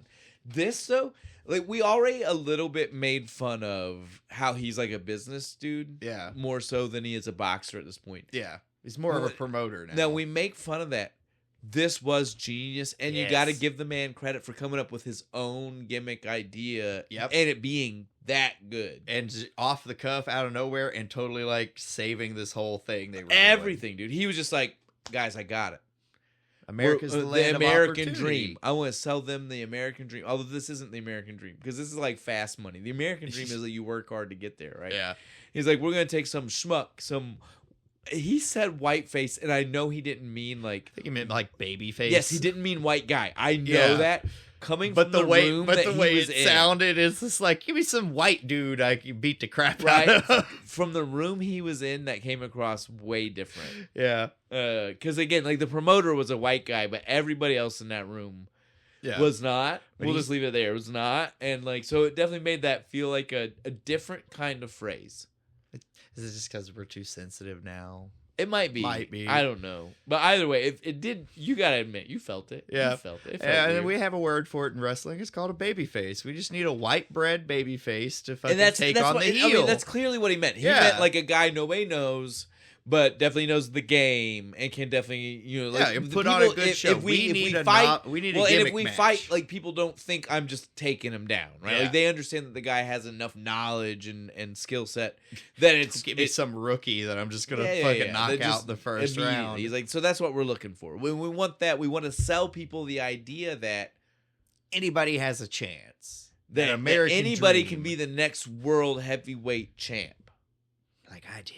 Dude, the fucking promoter he's like fucking a bird eating out of his hand, dude. He was just like so happy. Holy I'm gonna shit, make man. So much money. That is fucking genius. You are so right. I love this. Let's fucking take it. And so again, like we already said, it's supposed to be Thanksgiving the next day. We don't know that the conversation took place later that night, the day before Thanksgiving, or if it took place on Thanksgiving. Yeah. Well, no, like the way the movie sets up, it definitely was supposed to be something that happened like same time as what we're seeing. Yeah. So we left them the night before. We just don't. The guy doesn't have a window where you can tell if it's night or day, is what I'm saying. So we don't. What kind of fucking office doesn't have a window? So that's what I'm saying. I just now thought of that. We don't know if it was later that night before Thanksgiving, or if it was. Well, I guess conference room, center of the building. You would think that it has to be the night before Thanksgiving. Yeah, it would have to be. There's no way that guy had a meeting on Thanksgiving with a trainer. Yeah, no, and like his wife's not even in the fucking room. Well, I'm glad that we figured this out. Yeah, so it had to be the night before. So then we cut to the next day, fucking Rocky and fucking Ryan and my Paulie walking down the street together. She knows I'm coming, right? Yeah, she knows I'm coming. Oh, cool. We're gonna have a nice big asks bird. This question 1,000 times. Totally. She knows you're coming. She cooked a big bird. No, it's gonna be great. I've not had turkey since I was a little kid, man. I'm excited. I'm excited about this, dude. I'm excited about this. Rock. He pulls out a cigarette? Question mark? Bullshit. Did you see this thing? Bullshit. Did you see that? This Was thing? a joint. The movie doesn't even address it. No, but that was a joint. That didn't look like I used to hand roll cigarettes. Yeah, and I wouldn't have hand rolled my cigarette to look the way this thing you hand roll a cigarette, it's much thicker. And you still usually see the tobacco at the end. He closed it off. He twisted the end. He did the things we all know. Roll a joint, twisted at the end. He did the things we all know you do when you do the things. Not to mention, though, that the rest of what we see is just him and Paulie walking down the street while Paulie's getting drunk. So wouldn't it make sense that they're just like pre-gaming before dinner? Like we do before Thanksgiving? They're just like walking, smoking, drinking, having a good time, about to go eat some turkey. Paulie overdoes it a little bit. Like some way people overdoes do. it like he probably always does. So then they get home, they walk in the door, lights are off in the living room, which was already a weird start. Yeah, that was to not the a good thing. sign. Well, because she is awake. Like the lights. Yeah, off she's in the awake, living but room, she's only expecting Polly. I get that, but doesn't that still make the lights off in the living room weird? Maybe Polly's She's an cooking in asshole the about kitchen it. that is literally right beside the living room. Polly's a dick. Unless I'm here, you leave the lights off in the living Nah, room. that drunk dude ain't stumbling in the dark. Yeah, that's true. He's like, you leave that light on until I come home, bitch. I don't want to walk through the dark. I'm not falling over the coffee table again. Polly, if you'd quit coming home drunk, shut up, bitch. Go make me a turkey pot pie. And then after that, it's the It's Apollo a cut back to Creed's crew again, trying to figure out wrap up the scene a little bit, right? Like And this is where they're this like, is we where gotta I got figure out the who. This is where I got the big book of boxers, because it's literally like a directory of boxers they're going through. What about this guy? Nah, I don't like the name. We need like a cool name. This the one. The Italian Stallion. Sounds like a damn monster movie. Well, no, Like literally No. luck of the draw. the monster movie. I appreciate what you just did, but the monster movie line technically didn't come after the Italian Stallion. He said Italian Stallion, and then he circled back and said Apollo Creed versus Rocky Balboa. Sounds like a monster movie. So he was talking about their real names, sounding like a monster movie. Maybe he's a little bit of a premonition. He kind of like in the back of his head is like, oh, I might get the fuck beat out of Well, I me. think he's talking about the Balboa, because like Yeah. boa constrictor. Boa like constrictor. Yeah. He's like making fun of the name. You ever see that movie? Well, because he also did the. I'm gonna say this once. I hope you guys don't clip this, but he also did the racist, the Italian Stallion. My mom says Italian. It all is right? still- It's fine. It's still racist. but- I call my mom out on it. I'm like, Mom, it's not the great nation of Italy. Well, and it's also, it is offensive to say it. That is a It's just how leftover from an offensive how time we that say you it need down to here in the separate South. it from. But it's not. I know a lot of Southern people who have really thick accents, and none of them say trying to that. defend my mom. I know you are. But yeah, okay. We need to get back on track. Clipped. All of that. All of that's getting clipped. No, that's all It's saying. What are you Just talking out about? of context That's all saying. on the internet forever. Italian. I mean, the Italian Stallion does kind of sound better than Italian Stallion. I mean, they both rhyme. You can go either It's way. fine. All right. Though this is the first time they mentioned that southpaw, right? If Yeah. you're not paying attention and you're not the kind of person who cares About you boxing wouldn't have or anything? noticed that he's left-handed. Like, oh, he's Until a the southpaw. I conversation. don't care. I'll drop him in 3. Well, it's also the first reference to like why that matters too. Like they're like, everything they do is reversed and it's gonna mess you up. You train for it to be a different way. Mhm. You really do. It's good. It's I mean, like again, I it's said, nice for them to sword reference fighting that. my friend Chuck is like fighting a mirror because it's literally all matched to you. Then we get the walk and the talk and the Thanksgiving. Like I said, this maybe even adds to my point about why it's so easy to forget that it is Thanksgiving when they walk to the house. It could have been any other day until he pulls the bird out of the fucking oven and Well, chucks that's what I was it gonna say. outside. Like we can now skip the walk because Yeah. we accidentally already covered that. So yeah, the next thing is though he gets home, like we said, in the dark. She was definitely not expecting him. She not only was she surprised, she then even says it loud enough to Paulie for Rocky to hear. Why'd you bring him? Why'd you invite? You didn't tell me. I'm not ready for any this. of this shit. Paulie then throws out the weirdest shit. Well, I wanted you to go out with him. It's the time for you to go out. You're supposed to go out on a date. Rocky spent the last 20 minutes of a walk from wherever the fuck they started. Super excited about fucking turkey. And eating turkey for the first time in like 20 years. Since when are we going on a fucking date? I thought the date was having Thanksgiving together. Yeah. I think Paulie just shifted as soon as he walked Paulie in. just got too drunk. Yeah. And doesn't remember. Like, hey, fuck you, get out of the house. I don't want you in here now. I'm drunk. Now, go with Rock. He then throws the turkey into the alley. And I want to say right now, I don't care if you're trying to bone his sister or not. And Rocky is. Yes. But either way, I'd have beat the shit out of him. That's a step too far, dude. When you're a dude who is Rocky. Yeah. And it's definitely not a worry in your head about if you're going to win. Win? Yeah, no, dude. You're one shot. Polly's going down. For you to not drop the guy. Sit there. He just sits there like nothing. Just do. Well, and then he lets Polly come back greasy handed with turkey. You hungry, Rock? And then touch him. You see him? He like rubs that greasy fucking hand all over the leather jacket. Go tell her something funny. Go be funny. You know how to be funny, right? All of it was so awkward, dude. Fucking poor Rock. Like, man, I'm talking to a door and you're an asshole. She luckily opens the door ready to go. Although I think it's just because she wanted to be anywhere else. Not because of Rocky. It's just fine. I have an out. I'll go with Rock to get away from this asshole. I'm done with you, dude. I'm done with you. I'm leaving. Rightfully so. You forget so much. They did such a good job in the other movies of making Polly just fun, drunk Uncle Polly. You completely forget how much of an asshole he was in this one. The whole speech to get her out the door. This was the Adrian. You know, Adrian. You know, Adrian. Hey, Adrian. I'm not good at this. You know. I come and I bring you like a joke every day. And it's so cool. You want to go out with me? It's so cool. You know. Who knows? I think he just added those because I don't know. There's no way he wrote that it many was in the script. It was bad, right? Like all of the romantic scenes, quote unquote, in this movie are fucking terrible. Stallone can't write romance. No, he can't. Because what happens, they walk out the door and the very first line is them talking about the fact that it's Thanksgiving. And then, like, she is saying, like, it's Thanksgiving. And he just goes, oh, maybe to you, but to me, it's just a Thursday, yeah? Yeah. And I was like, no, but you guys were just talking about the fresh turkey. Yeah, but it's Thanksgiving. Well, and again, you spent a 20-minute walk with your best friend to the house talking about how excited you were to eat this Thanksgiving turkey. Shut your mouth, dude. Forgot. Punch drunk. Something. Forgot what day it was. He's like, oh, yeah, whatever. It's fine.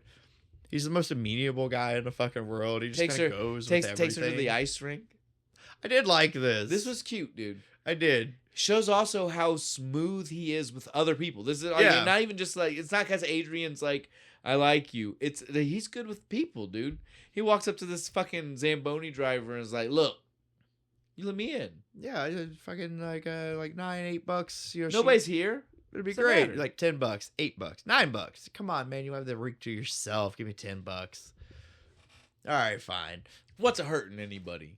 And then he doesn't even skate. I love it. She's skating, and he's kind of like jogging next to her on the ice. But does that not show some athleticism, dude? Yeah, to not because those are like smooth dress shoes, right? Yeah, like that's not like there's no traction on that shoe. Probably actually harder, like probably way harder. Crazy workout. We should try this. I bet it is. Like running with slip shoes and not fall down, dude.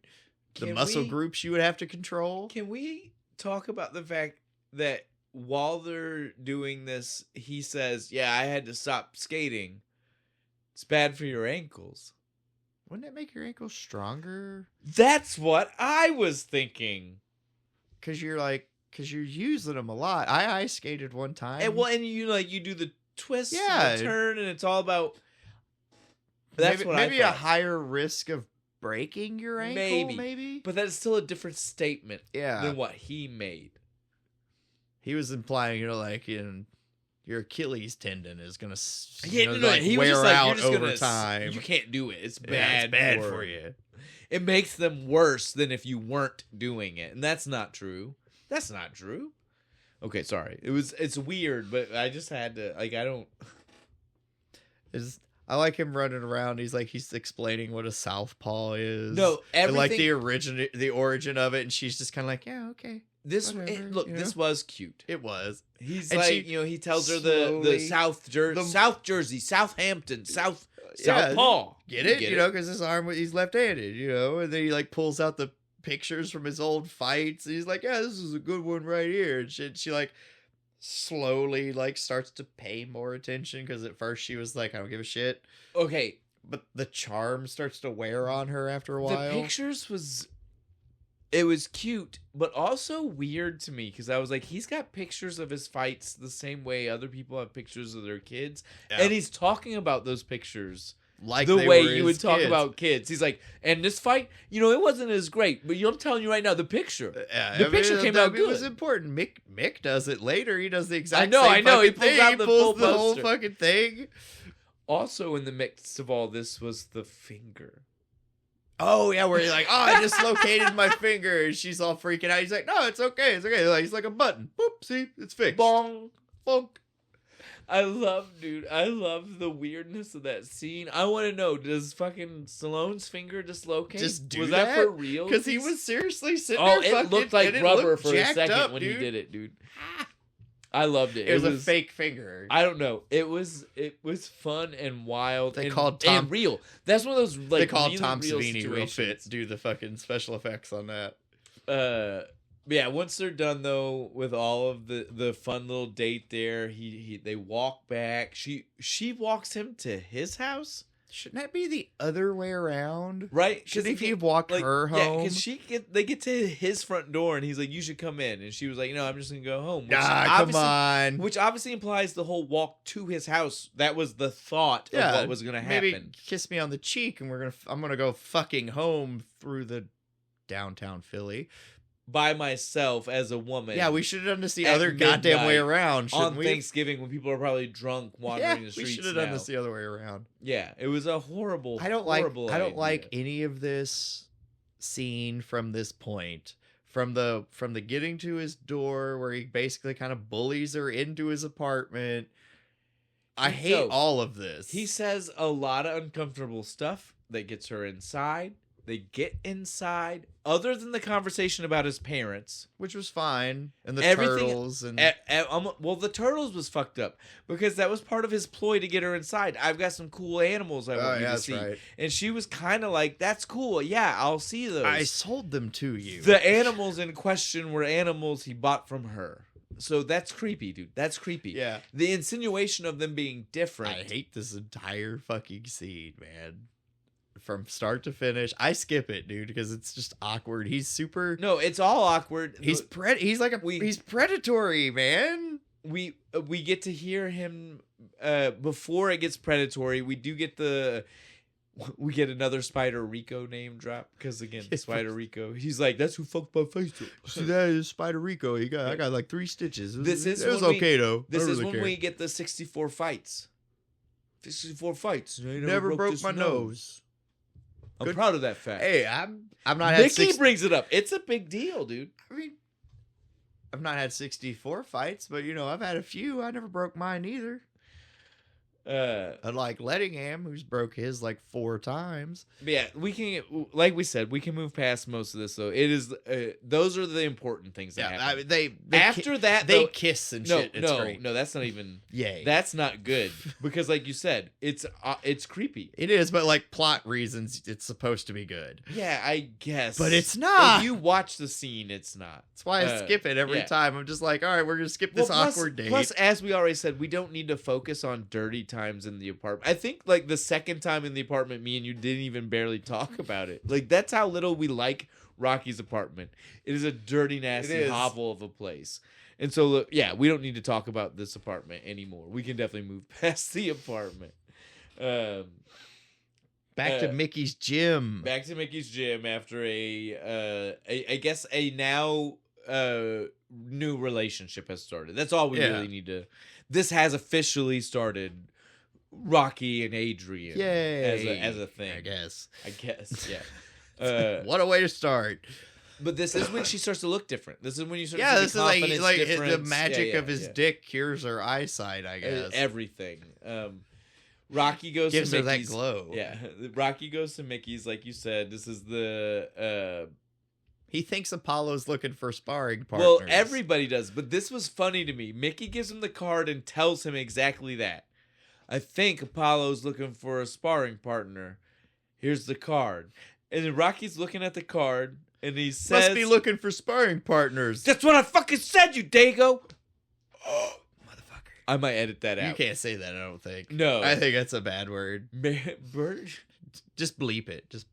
I'll fix it. Don't worry. But yeah, it will be fixed.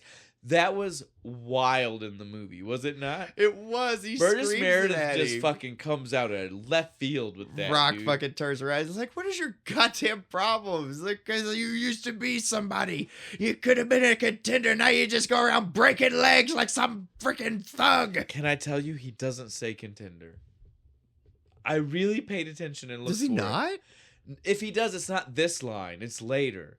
Right now, he just says you could have been somebody, but you decided to break legs. Oh, it's a living.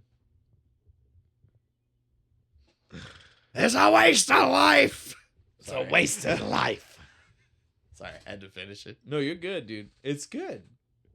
Fucking he has such a gravelly fucking voice. He doesn't say. I got it right here. I wrote it down. He does not say contender this time. He said you had the talent to be a good fighter, and instead you became a leg breaker for a 2-bit loan shark. Nice. Let him have it, Mick. I guess. Basically, it boils down to, it's like, I had high hopes for you, and you disappointed me. Like your parents. He's like, I'm not mad, I'm just disappointed. Well, and it makes the whole gym stop. Dude, they do. Everybody's all working out and shit, and then they just all just like, oh. Everybody freezes, dude. So, I mean, like, it extra.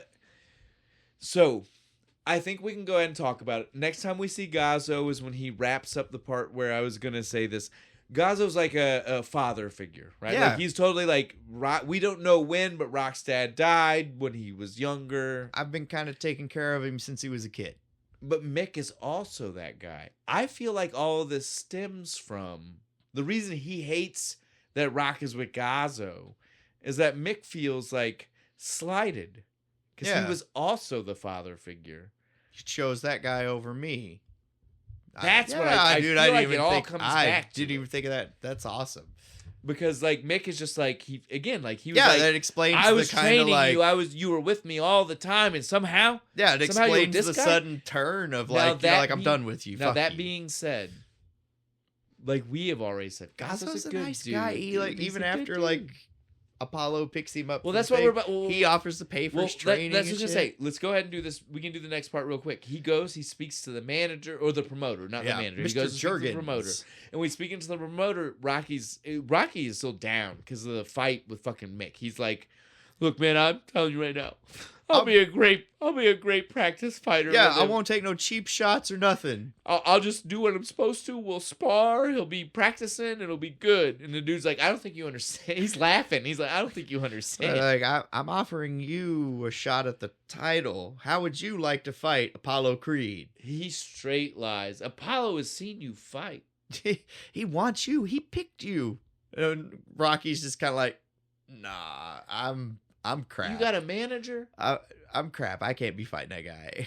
You got a manager? No, I ain't Dude, got no the manager. way that promoter's face lit up when he didn't have a no manager, he was said, like, "Oh, I'm this is good for I'm gonna fuck him over everybody." so bad." Right? He totally had that look like this is good for everyone. Yeah, Rocky's lack of confidence here bothers me a little bit. Just No, like, it's awful, dude. he's just totally, like, no, I'm not worthy.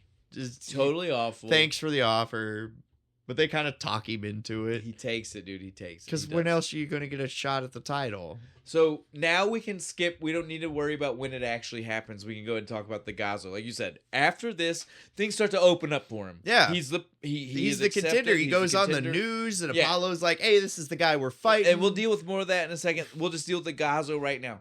Because it's the last. We don't see Gazzo after this. Not until the fight. When he's like that in doesn't the even audience. barely count. Yeah, because it's kind of more. It's just like he showed up. It's like a nod to be like he is here. But Gazzo at this point, again, this is a man. The 50 was nice, but you still got to admit it's not that crazy money, right? Like in the 70s, it's probably a good date, right? Well, it was. Yeah, that's what it was for.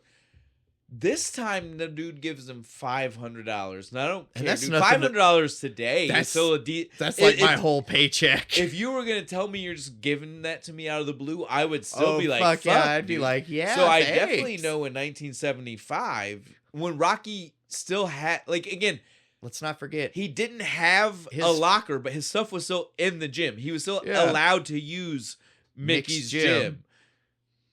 And let's not forget, he got paid $44 for that first fight in this movie. So yeah, he just 500 made like 10 times that. Yeah. Just for training. So yeah, say what you want. Gazzo is a good dude. Yeah, he is. If we're not supposed to like him, the movie did a bad job. They did a super bad job. Like I love Gazzo. He's so good, man. He's like the secret godfather of Rocky. He's just like, I'm telling back here to like take care of you. Dude. I got you a job. I don't really give you any shit when you don't break people's legs for me, but you know. But yeah, so now we'll get back to like you were saying, the full set. He's watching it all on TV. Again, we don't see it, but we can get the vibe that this is just like the Rookie of the Year, where like 18 people are watching this. All the people we've seen him meet along the way are watching. They're like, Rocky on God, TV. It's him. Especially that Mick. Guy, he just broke his arm, and now he can pitch. Pitches like a dream.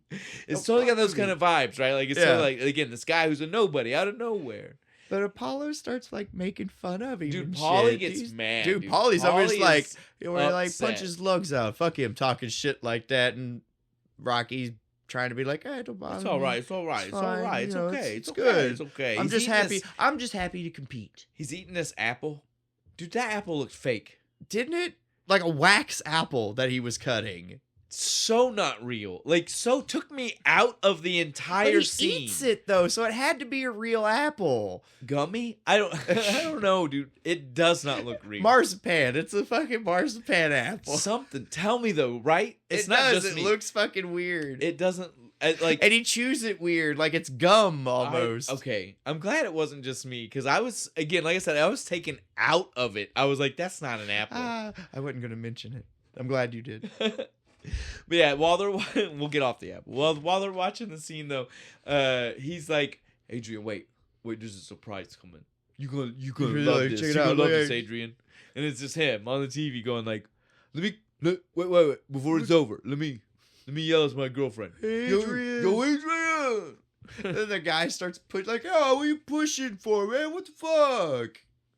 I love it, man. It was so fun. It was such a good time. Fucking TV ends. Paulie, you should fuck that guy up. Yeah, just like immediately. Just like, you beat the shit out of that guy talking shit about you like that. It's not a big deal. It's not a big deal. He walks outside. He looks at Adrian. He goes, Adrian, you know when I said the stuff on the TV didn't bother me? It did. And then he walks away. Again, you're just like, why did we even need that? Did we need the like, we all know that we know it that bothers everybody. It doesn't matter how good, what your confidence level is. That's going to bother you when people say shit. No fucking way. We don't need the confirmation to his woman like, I was just lying. It does bother me, Adrian. But next up is my favorite scene in the entire fucking movie. It's when Mick comes to offer to be his manager. On the door, dude. Hat in hand almost. Like, come on. Like, he's spilling it. He's telling Rock every bad thing that ever happened to him because he didn't have a manager. Listen, and then he also tells Rock, like, and this is a freak occurrence. You are lucky. This has nothing to do with who you are. This is not your talent. I got 30 other boys in there who would die for this, and they deserve it more. And I know 30 people beyond that. You lucked into it. I know 30 people beyond that who got a record that says they could do it. Here, you got this chance. Dude, I love not the best sales pitch. No, Mick. I love Mick with the raise him up but drop him back down. Like, you don't let him. You don't want him to get a big head. And that's what it was, dude. Like, and if you pay attention, you can tell that that's what it was. Like Mick was like, I have to do this conversation very specifically because I can't let him get full of himself, right? While telling him that he needs me to be his manager. / head trainer / Mick has like 1,000 jobs. It's so crazy. But at the same time, they're a bunch of poor people. So yeah, you do it all. Like, man. Mick's like, give me. So I get 10% as your manager, and I get 5% as your trainer. Right? So I get 15%. 15% as your fucking advertising agent. No, he's not on advertising. Who's on advertising? That's Paulie. My bad. That's like the next scene here. Yeah, Paulie gets to have the advertising, dude. Let's get it right. Yeah, this was Mick though. Mick, when he's in the room, he's telling the manager, like you said, this was the earlier pull out the poster that he has, and he's like, "Yeah, I mean, it's a nice poster, Mick." He's like, Yeah, good to fuck for you. You know what happened to me though? Is because I didn't have a manager. I put a nail in his glove and he popped me full of holes. The spit was coming out of my cheeks. Right here? Yeah, motherfucker, he put this vegetation on my ear. It's all because I didn't have a manager. I used to be pretty, damn it. But you got a chance. I don't want this to happen to you. Like, let me give you all this knowledge. Essentially, the whole conversation boils down to, let me fix it all. Let me be your manager. Yep. Exactly. Even though I don't think outright the words, you should make me your manager ever happened. Like, I don't think they do either. There is never an overt, I should be your manager conversation. No. There's just this, like, tap dance around the idea of Mick is your. He's too proud. Well, again, because he is more of the trainer still. Yeah. But he is just like, he essentially just telling Rock, like, you can't go into a situation like this without somebody looking out for your interests. You were gonna get fucked because over these so guys bad, dude. Don't care about your interests, right? Like he's your buddy the loan shark. Yeah, he ain't shit. These are real sharks. Well, he's like, you think these guys care, but they don't. Yeah, like they're gonna make you feel that way, but they don't. No, you need somebody who does. But does Rock listen? No, well, not at first. At first, he's like, fuck you. I'm going to tell you what I think. Even literally it goes in the bathroom on him. The immediate line back to Mick when Mick finally, like, stops his, like, whole, like, spiel about manager. He goes, yeah, but I guess I'm not good enough for a locker, huh? I was like, God damn, the immediate bringing up of the locker, dude. The look on Mick's face was just like, fuck me. Shit. He was like, I guess I should have done that first. Yeah. And then had this conversation with you. I should have let you come to the gym and somebody give you the locker back, and then I should have said try this. This definitely seems out of order. I fucked up right now. Oops. I love it, dude. I love it. And then it turns into like, where were you 10 years ago when I needed your help? You should ask me, kid. I did ask you. You didn't hear nothing. Sad man. Sad old dude, man. Fucking literally hat in hand. Right. Out the door. He gets to the main doorway of the building. And looks back one last time.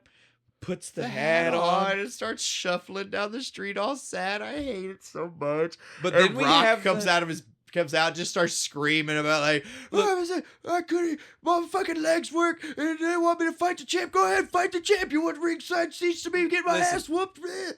It's literally just a romance scene. It really is. It's literally the rain is coming down. They just had a fight. The guy realized you go after her right now. Yes, damn it! The guy realized he fucked up. Yeah. He runs in the rain and he's like, "Look, baby, I fucked up." But manly, right? Yeah. Well, the most manly. That's why he's still yelling. That's why there's still like anger in his Hit voice. the fucking wall, and he just like goes running after Mick. He's like, "Oh, it's okay, but I'll see you at the gym tomorrow. It'll be fine." All is good. My favorite scene in the movie. Yeah, after they make up, though, it is officially time to kick it into high gear. It is time to train. So we get our 4 a.m., man. Our first real training montage. Yeah. Well, this one isn't even like well, I don't even know if this movie ever has a full training montage. We get a lot of running montages. Yeah. So this is our first, he does the push-ups. Yeah. Does that count? But that like caps the end of it, and it's barely there. Look, okay. It's not like he's doing the cool like jump rope shit like in the other ones. But so either way, we get a montage. Yeah. This is some of the Steadicam usage. First Steadicam usage ever in major motion picture history. Yeah, major motion picture. The guy who created the idea of it is literally the guy who filmed it. Just for the scene of him running up the stairs. Don't ask me. It's like I've never been to Philadelphia, dude. Philadelphia people get mad at me in the comments that I don't know what that building is. This is like where we get a bunch of those montage scenes from. It's like it's the him running against the bay in the background, right, with the ships and stuff. It's him up the stairs the first time, not the time. This is when he's like barely making it up. This was like super early in the morning. He chugged the eggs before he started this run. Bro, wake up 5 minutes early and just cook the fucking things. You know how short of an amount of time it takes to make scrambled eggs? You don't even have to. You could scramble them in the pan. They'll be kind of white and yellow mixed together. Well, whatever. But it's fine. You throw salt and pepper in there. Yeah, it's all fucking fine. What took you 5 minutes? High heat. You could have then thrown those into a cup and ran and chugged it. And ate them. You could have. You didn't have to do this, and it was disgusting. And salmonella is real. You ever tried it? Nope. It's disgusting. I don't want to. Don't do it. It doesn't look. Don't do it. I won't. It doesn't look like something I want to. I'm telling you, any young listeners who might have not seen this movie before, you see that and think it's a good idea, don't. Because my dumb fucking 5-year-old ass tried this. So next thing we get to see, though, is the meat packing plant. He's got to pick up his meat. I guess. Oh, so first off, like, we've heard Paulie mention through the whole movie, he doesn't want to work anymore. He hates the meat packing plant. This is the first time we see, like, when you hear that, you think like small scale meat packing. No, this dude, like, this is a warehouse. Full, like hollowed out husks hundreds of animal. like beef just cut in half. And Rocky is totally like, did you kill all this shit? Who killed all this? And I want to say Paulie acts like this is signs of how dumb Rocky is. Yeah. No, Rocky is totally legitimate. No, there's I'm right a there lot. with you. If you've never seen anything on that scale, every question he had was legitimate. Industrialization murder right here. Yeah, and that's what he sees, and that's what he's asking. He's like, holy shit, Rocky is merely concerned for the mental health of the guy doing this. He can't be in good shape. Snows in here? That one was dumb. Trying to defend him over here, and then he turns around with, is it snow in here? Look, I do appreciate that, but also can we talk about how Paulie acts like his job is horrible, but this man just walks in and cuts like a free steak for some friends in the middle of the room. Yeah. Wide open space. Everybody can see what he was doing. Seemingly, he's like the only fucking guy here, too. And it doesn't seem like the kind of place where steaks are cut, so he's literally just doing this completely off the books. Right? Like, he's like, I'm just going to take this. This man needs to get over himself. My buddy Rock needs the protein, all right?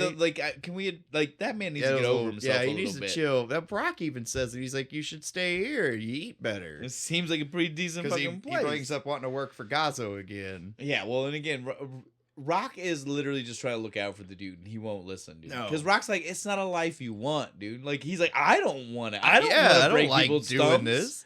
It does pay good, and the guy's a pretty decent guy, but I mean, I'm not trying to pretend like it's good work. I don't feel good at the end of the day. You ever broke a 90-year-old man's thumb?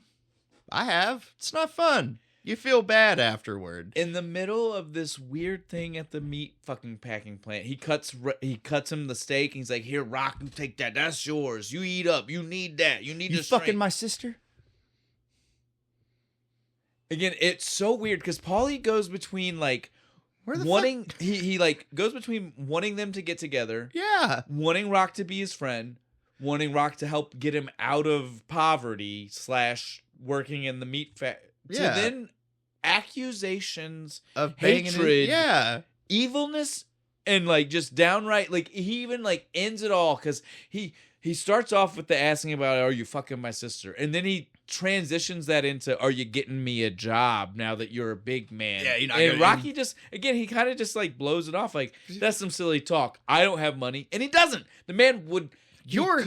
Paul, you have a house. I live in this shitty fucking apartment. Like, the idea here is that Rock could possibly win money. Not that he had. They're not paying him before the fight. Yeah, it's not a guarantee, man. Like, so yeah, Rock has nothing to pay you to help train him like you want. Like, get over yourself. But then in the middle of this, he throws a tantrum. He punches that fucking meat rib one time. It wasn't even a good punch. No. Barely contacted, right? Like, it almost slid off to the side. This whole place stinks of your steak, bro. Rocky looks at him, pushes him out of the way, and says, oh, let me show you. You want to talk about punching this? I'll show you punching this. Eyeballing him the whole time, just side-eyeing Paulie while he's like breaking the ribs of the side of beef. No, listen, the way the sound slowly transitions from thud, thud, thud to snap. To snap. And once he does one, he snaps each rib after that in one punch. You know, like the first one, it's like keeps going. It's like thap, thap, thap, snap. But then it's literally he's got it dialed in now. He knows. And so it's literally snap.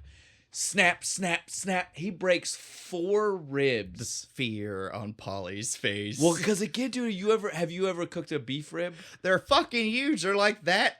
They're like 2 inches wide. And a beef and kind of like triangle shaped. Beef back rib too. Yeah. Right? Like, because, like beef has the in the front and in the back. This is a back rib.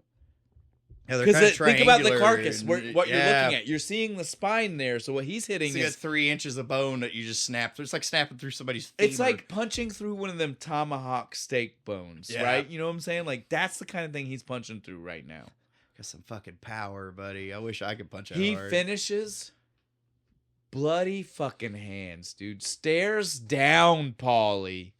You understand? Like, no words. No, just like, you understand what just happened here. You get my point right now? Do not fuck with me, Do you understand me? And Paulie doesn't. We'll address that in a minute, but Paulie does not. He dumb fuck Paulie is. He's lucky. He's a lucky dumb fuck. He tries to play it off here, though. Yeah, well, he's like, hey, you do that to Apollo Creed, they're gonna throw us in jail for murder. Yeah, he tries that again. He's trying to act like they're so friendly. Like, it was so friendly. Like, it was so friendly, right? Like, then we get to see him go home, talking to fucking Adrian. She's trying to bandage him up. Like, baby, you fucked your hands all up. Let me fix it. Let me clean it up. It's fine. No, but please, baby, please. You want me to rub you down? Make it better. Mm-hmm. Right? Like, she never overtly says sex, but the implication is there. And he definitely is turning her down for sex. Yeah, I'm in training right now. I can't be doing that. Well, he doesn't go there fast enough, though. He dances around it, and she gets, like we all know women might, she gets very offended at the fact that he is just like... They really don't handle rejection well, do they? Again, he was so nice. He really was. He wasn't a dick about it. And then finally, though, he had to use the real words, and he was just like, "Look, we don't bone during training." Yeah, it's bad. It's bad for the. In all fairness, this bitch should be fine with it because he has already given up cigarettes and booze. Like the man should give. Like she should understand. Like it was just the next progression. Also, point C, he looks gross. He does. Is sweaty. They almost imply he is clean, but he is not. He looks If he showered, nasty. he put the exact same sweaty fucking clothes back on. Well, and the hair. He didn't wash the hair. Like, he kept it out of the water because it looks... That boy stank. And she's trying to crawl up on So I guess I give her kudos. Like, that's a determination, dedication on her part. Like, that's a woman. Rocky, stop trying to mess up your... You're making it harder on the rest of us, motherfucker. But in the middle of all this going, like, they have a moment with each other. They love each other, and it's all good. We get to cut back to another scene with the news in the fucking place, right? Isn't that what happens next? No, it's literally the next day he's training again, and Mickey yells at him that women weaken legs. Oh, that's right. I'm sorry. I almost forgot about that. Women weaken legs. Stupid. This is literally the next thing, because he's like, I need you to quit talking to that pet shop dame. Women weaken legs. Now tie this string around your feet, because you look like Rocky Marciano, but I don't like how he moved. Or whatever the fuck he says. He's trying to train him not to punch. We've had this. Yeah, he's overextending when he's or something on the punch. He wants to keep his feet together or something. I'm not really sure what the string is for. But then after, well, again, it's like they were setting up a bigger training montage that we don't get, right? Like, it's weird what they were trying to do here with this weird tying of feet scene. Yeah, and then because it just kind of stops. But again, they're mainly just wanting to show us, like, that he's taking it seriously, that Mickey is, that his whole entourage, they're serious about it. They're taking it serious. Because one of the next things that we get to see is him in the news, right? Like, Yeah, Paulie called the news people to the meat packing place. And this is great, because this sets up for us a couple of things here. He's very serious because now he's been doing this all the time. Yeah, this is a new training regimen. Like, he showed off to scare Paulie, and Paulie was like... Figured, it's actually kind of fun, you know? So now Paulie's set up the news thing, trying to get some publicity on his boy and maybe his meatpacking company here a little bit. He tries to sneak in on camera. He's like, fat guy in the back. He's trying to sneak in. We can't have that.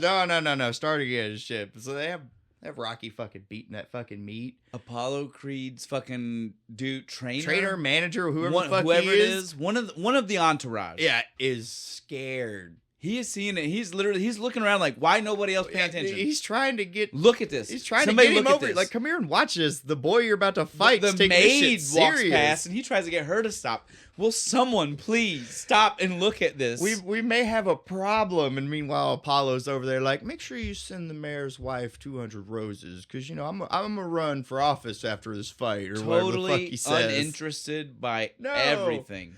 He's taking it seriously though. He tells his manager, I'm serious too. I'll knock him out in 3.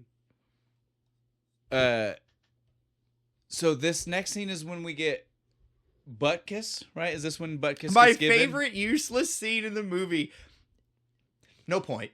Butt kiss gets given to Rocky. Adrian gives him butt kiss. The only reason I know that they this go happened, running together. The only reason I know that this happens now and not later is because that she did that before she moved in with them. Yep. If it weren't for that, I would be like, did this happen later? It's not Christmas yet.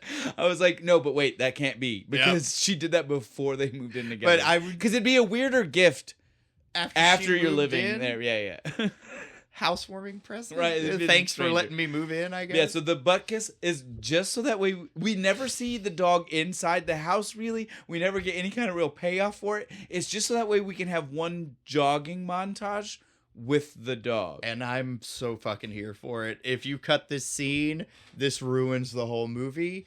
Because they set up in the beginning that he loves that goddamn dog. But every time he walks into that pet store, hey, butt kiss. Does the Tarzan yell? It gets him to bark. It's great. It's beautiful. Stupid scene, but I need it. But now we can go to Polly being an asshole. Now we can go to Christmas. Now we can go to... Well, and again, the point where I say never should have happened. This level of asshole should never have come from Polly. After he saw the breaking of the ribs. Nope. Because right? Even with his little fucking baseball bat. He gets way too drunk, stumbles inside. At first still doesn't seem too bad, right? But then as soon as he gets half a chance to be pissy, goes Rock way says something over. Like, I don't know what you want from me. Like, I want nothing from you. I can't give you my sister. I bring you meat. Nobody loves me. Nobody cares about me. You're supposed to be good to me. He grabs that bat, comes back, breaks the fucking solid silver little fucking That was a nice drink tea set, dude. Yeah, it was nice. I liked it. Smashes the fuck shit out of it. Looks at Rock and says, I'll break your arms and then where you're going to be. And I was like, you would not even get close. No. Even if you hit him with that, I promise you can't swing it hard enough to do shit to him. Them boxers are punching harder than you're swinging that bat, dude. Promise. Their bone density is going to be able to... He's going to take it. It's going to bruise. He's not going to be able to like... feel good. No, I'm not saying... But it ain't breaking, though. It ain't stopping him. Paul. Especially with you choked up halfway up of it, not getting any leverage. Stupid fucking Paul. But Adrian finally stands up to him here. She has nerve, dude. She gets it. She pushes him on the ground. I take care of you. I clean. I cook. I pick up your dirty clothes. The whole movie, Paulie sets it up and designs this picture of like, she can't take care of herself. She's an invalid. She's this. She's that. I'm the one. That one. If it weren't for me, gets around town. Even that one driver guy's calling her fucking the R word. We see that is literally not the case. It is literally the exact opposite. Right? Paulie can't function as a human being. No, if it Paulie wasn't for her, needs someone else to take care of him to function as a person. Yeah, if it wasn't for her, we think Rock's apartment's fucking bad. Oh, this place would be This nasty. place would be disgusting. Well, again, she moves in and Rock's... It's not great. It's not great, but it gets cleaned up. It looks... I would stand in the apartment. She gets rid of the machete coat hanger. I would stand in the apartment after she lives there. Yeah. I wouldn't even stand in it when it was just Rock living there. You know what I'm saying? Like, it was nice. It was like we don't see the 3 weeks of her just on her knees scrubbing this fucking place. Well, it had to be done, dude. Just chipping fucking stuff off of the stove with a putty knife, you know. At this point, though, we are full ramped up. We are full, like, we're getting ready for the full fucking thing. We've done the push-up montage. We've done more training, man. We've done a couple more running montages. We've finally done the full, like, the last steady cam up the stairs and the fully triumphant. I can do it. I'm the in guy. Shape.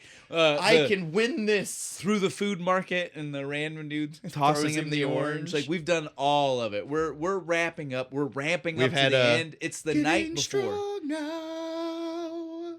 Flying high. No, but this is the best time because we are going to go from triumphant version of Gonna Fly now to it's the night before, and we're going to hear Rock wakes up in the middle of the night and the depressed sad version of Gonna Fly now. It's literally the same thing. They changed the key. It's so depressing. He's putting his boots on. He's like, I don't know if I'm ready for this. It's so much, man. I mean, I'm just a little dude. Kinda strong now. I'm just a dude. I'm a low man on the totem pole trying to make big in the world. Now. I don't know if I can make it. And so Rock heads off in the middle of the night to go look at the Coliseum. And this just ruins all of his confidence here. He goes in, he sees the poster, and the colors are wrong. Wrong trunks. He tells the promoter guy, he's like, I'm wearing white and red, not red and white. Nobody gives a shit. I'm sure you're going to give us a good show. And he's like, no one thinks I'm any kind of a threat. He finally realizes, like, I'm a gimmick. This isn't real. Nobody cares. This is a novelty fucking match. Fuck me. It's ruined. All of it. Goes home, cries. And has a touching speech. Apparently, this is what Stallone wanted more than the fight, more than anything in the movie. You could have cut the fight, but leave this scene. Stallone wanted this. He wanted I'm gonna cry to Adrian about my hopes and dreams. Which again, I get it. Yeah. It's the truth to character. I understand. I get it. But we don't really need it. We've seen the whole kind of first part of the movie. We're an hour and 40 minutes into a movie that's an hour and 55 with credits. So we kind of get that you just don't want to be the And there have been no fights minus Spider Rico for 15 seconds in the beginning. It was a good headbutt. It was, but we get it. Like, you've done nothing but tell us this about the character. I don't need you to drive it home right before we finally get some action. Yep. Well, he's got to be sad boy right now. And she doesn't care. No, oh my God, she makes me so fucking mad here. He's pouring his soul. I'm like, I feel like I'm crap, and all I want to do, I don't even care if I win. I just want to go the distance, man. And she's like, oh, that's nice, honey. She gives not a fuck. Doesn't hug him. Spoon the man. Do something. God damn it. She pisses me off here. Sorry. He wakes up. He's ready for the fight, though. Yeah, I love that they don't even like they're just like, okay, it's all right. It's fine. Just go to sleep. We're fine. Gets his fight time. It's time for the fight. It's finally time for the fight. We see the opening, everybody's getting ramped up montage. This was weird, the duo back and forth. This was weird. Why here? All through this movie, Apollo doesn't give a fuck. It's all just a gimmick fight. Suddenly in the locker room, he is all serious, just mean mugging, ready to fight, doing the deep breathing, sniffing his fucking amphetamines or whatever the fuck. I think those are why he's so serious. It was the drugs. It was the drugs. Whatever they were snorting up their nose. He did the first line of that, and he was like, "Fuck, I'm ramped." Yeah. He became Macho Man Randy Savage. Oh yeah. We got Macho Man Randy Savage. Sorry. Well, I mean, he does put on a show that right after this. It turns into pro wrestling as soon as Rocky goes it out. Does. Boxing is not known for character work. It's just as much of a work. But it's not known for character work. But they get onto wrestling for being a work. Boxers are just as It is, but I'm just saying, normally there's not a costume, dude. You get what I'm saying. Stop trying to dance around what I'm saying here, Bo. There's not normally a dude with a top hat and an American flag vest dancing around. Did Tyson not do that? No. I mean, Muhammad Ali did that. Oh, did he? But I mean, wait, no, Tyson Fury did. He came out in a gimmick with the Denote Wilder fucking. But what fight. I'm saying is, it's not often. Yeah, it's not often. But so yeah, we get even more stuff to draw out the beginning of the fight. This is one of those things, point of contention for us, right?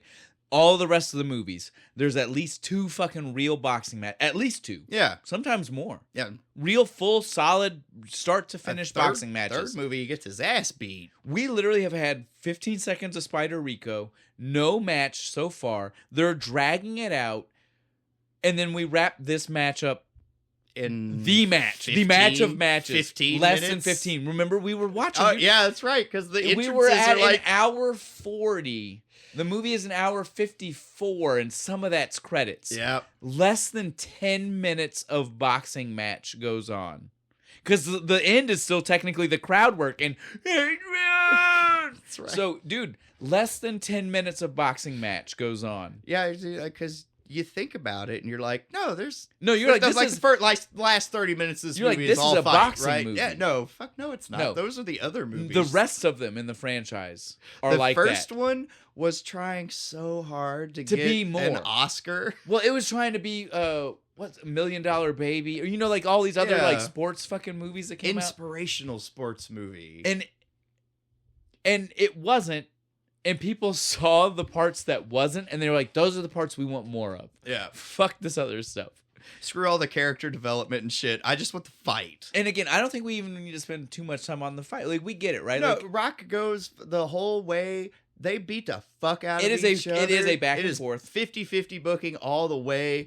They knock each other down. And then finally in the last round, Apollo hits Rock. He goes down. He climbs back up and shit. And nobody thought he was going to do it. I love Apollo's face. He's like over there just like, oh, shit. What the fuck? Stay down. And so they swing it out a couple more. Again, not even like a full fight after that. After the knockdown. Apollo was gonna go down. If the bell hadn't rung. You see it. He falls. Yeah, He's hugged onto his shoulder. Yeah. When the bell rings, he is only him. holding himself up on Rocky. Yep.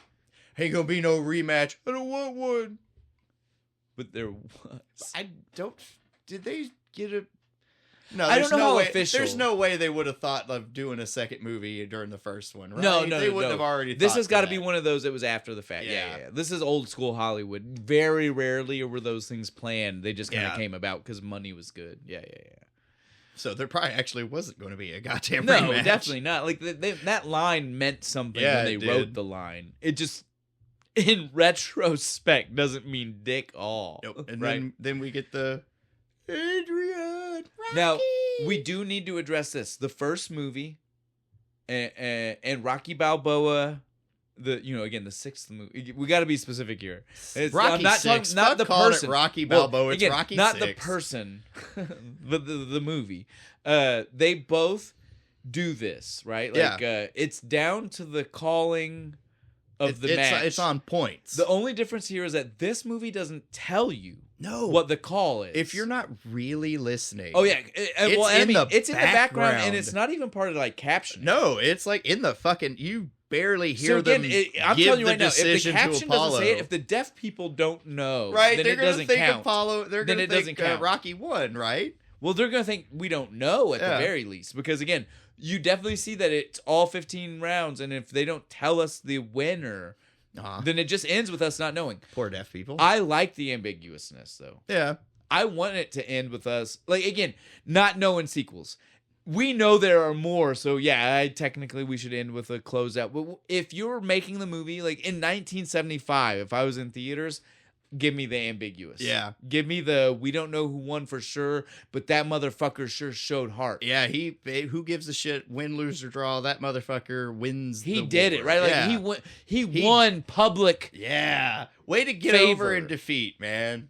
Just halfway through the fight, you notice in the beginning, everybody's chanting Creed, and about halfway through it, they start going, Rocky, Rocky. Well, isn't it always that way? That's a Rocky staple. Rocky this IV? This Rocky is the IV. best The one, Russian though. crowd yells for the guy. That's the best and one. Halfway. But this one's good because it's subtle, because, like, you don't notice it until Well, almost it's also the very the one that end. starts it all, Yeah. right? I mean, we wouldn't have... Because I was like, there would be no Drago into Rocky if I was kind of waiting for it to do the shift and stuff, but they, like, you can't... You have to really listen for it. It's because it's half the crowd. You hear it's almost like the... Let's go Cena. Cena sucks. It's almost the fucking back and forth. But so again, guys, we get it. We wrapped up the end really fast. But again, what do you say?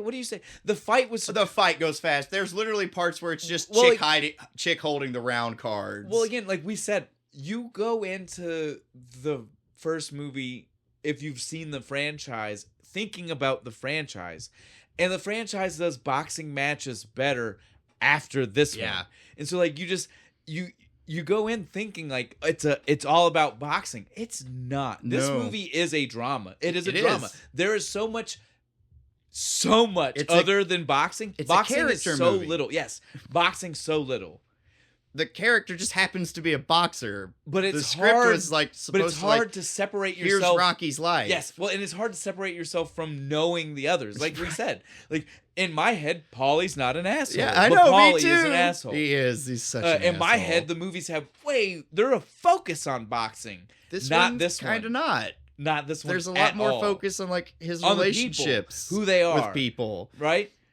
His dealings with Paulie and I Gazzo and I love Adrian. Stallone, and I love what he wanted to do with the script and where he was trying to go with this story. That being said, I do feel the execs were right. Like the way the franchise went is the way. Like Rocky 2 would have bombed in the studio if they tried to do if this it was again. another reflection on the inner turmoil of this boxer. Yeah, I agree. If it wasn't just like, let's see this man really go buck shit wild with some money, but still fight. Would you not? Which say is what the second one is. That's a good summation of two. Come on now. Is. What happens when you give a poor guy a shit ton of money? He goes and does dumb shit with it. He has and to then earn ends up more. having to and then fight he has to again. earn more. Yeah. Like, fuck, now I'm poor. Now what do I do? All right, guys. We had fun. This was a great time. We are definitely done. I love this movie. The beer good. was good too. Yeah, no, well, I love a cream ale. Yeah, that was good. It's creamy textured. So, just so that way, again, I mentioned this to Bo because I have to mention this because he didn't know what I was talking about. A lot of people might be familiar with Little Kings. So they come in little pony bottles, which is the name for like the 7-8 ounce bottle. Cool. I want to try one. They are also a cream ale, and it's a mass produced. So if you want to, you Yeah.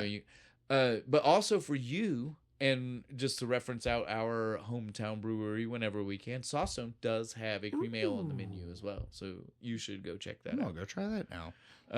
Yeah, I love a cream ale. It's good. Again, it's good. It drank so easy to the point where I ran out and had to switch to coffee. Well, that's what I was gonna tell you. Like a cream ale is delicious because like you said, like I had to inform you that like a milk stout isn't actually milky. It's because it uses a lactase. It's misleading. So this has got that creamy like a milk stout would have, but in a light beer. And so it's so easy and then smooth, right? Like it's easy to drink, easy flavor, and smooth and crisp. Yeah, it's good. It even says it on here. Crisp. It's a good little thing. And we've saw Third Eye has a few different. They've got a few other beers that we might be eyeballing for some future episodes. We saw some titles. Eyeballing the Third Eye. Maybe we saw some names. We saw some names that we were like, "Hey, man, we could do something with that." I think I have an idea. So, like, don't be surprised if you see them come back. Now, on that note, though, next week we are not gonna be drinking Third Eye. No, but we are going back. We're going back.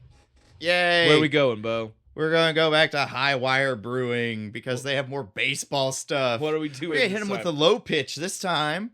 Not a double high pitch. Nope. Got to get low. You want to slip right under there so they'll swing at it and get the strike. This time we're going to swing around and do... And I guess maybe this actually... I laughed when I first said this, but I think this works, right? We're going to be doing a league of their own, which is... It's baseball, not softball, but usually you would say women and softball, right? Yeah, not usually. Baseball. Low pitch? Is that pitch from low? Like underhanded. Like low pitch? I mean, and Kit does that at least once, right? Yeah, she does a low pitch. Yeah, like fast. Maybe it makes more sense than we thought. I love when we do this and it's just random, but then we find we're like, no, it works on a bigger level. I like it when we randomly pick a movie and then like. Oh no! That's 2 days later, the anniversary of its release was out. Well, didn't that just happen with Gamera? With Gamera, it was like 2 days later, fucking the release of it. The number of times we have done that in the history of this podcast it's truly crazy. We're just lucky, like we are though. Watch, we're gonna do this. We should research right now both this movie and A League of Their Own, so we can see if the release dates coming up. It's their anniversary or something. There's an anniversary of something with both of them. I bet has to be some kind of dude. We've so many of them. It's just no way it's not. All right though. Before we waste any more time, guys, because we've done this, will make 2 weeks in a row. I am proud to say this. We are finishing, dude. Like we're wrapping up. This is gonna be like roughly a 2-hour episode. Oh fuck yeah! Like straight, just talking. This is I wasn't paying any fucking attention. Very little edit done. Like again, you guys know I'm saying this pre-edit, so like this is me trying to predict the future. But I'm saying very, very minimal to no edit. We're going to be at 2 hours on the dot. I got $5 on it. All right. All right. But I'm proud of us. Me too, man. You got anything for us to close it out on officially? Oh, wait. Yeah, no, I have stuff I have to do. What am I doing? Advertisements. Oh, like, comment, subscribe, share, do all the Facebook things, and give me money. Go to our Patreon because it's so lonely. It tries really hard, and it just wants some love. $3 a month. You can watch all of our stuff. You get to see my pretty face, Shane's cool hair. That's right. Yeah, check it out. It's awesome. And it changes colors. It does. Periodically. Yeah, not always the same. But other than that, I think I'm good. I feel like I need to go work out. This is the problem with this fucking movie. I feel out of shape now.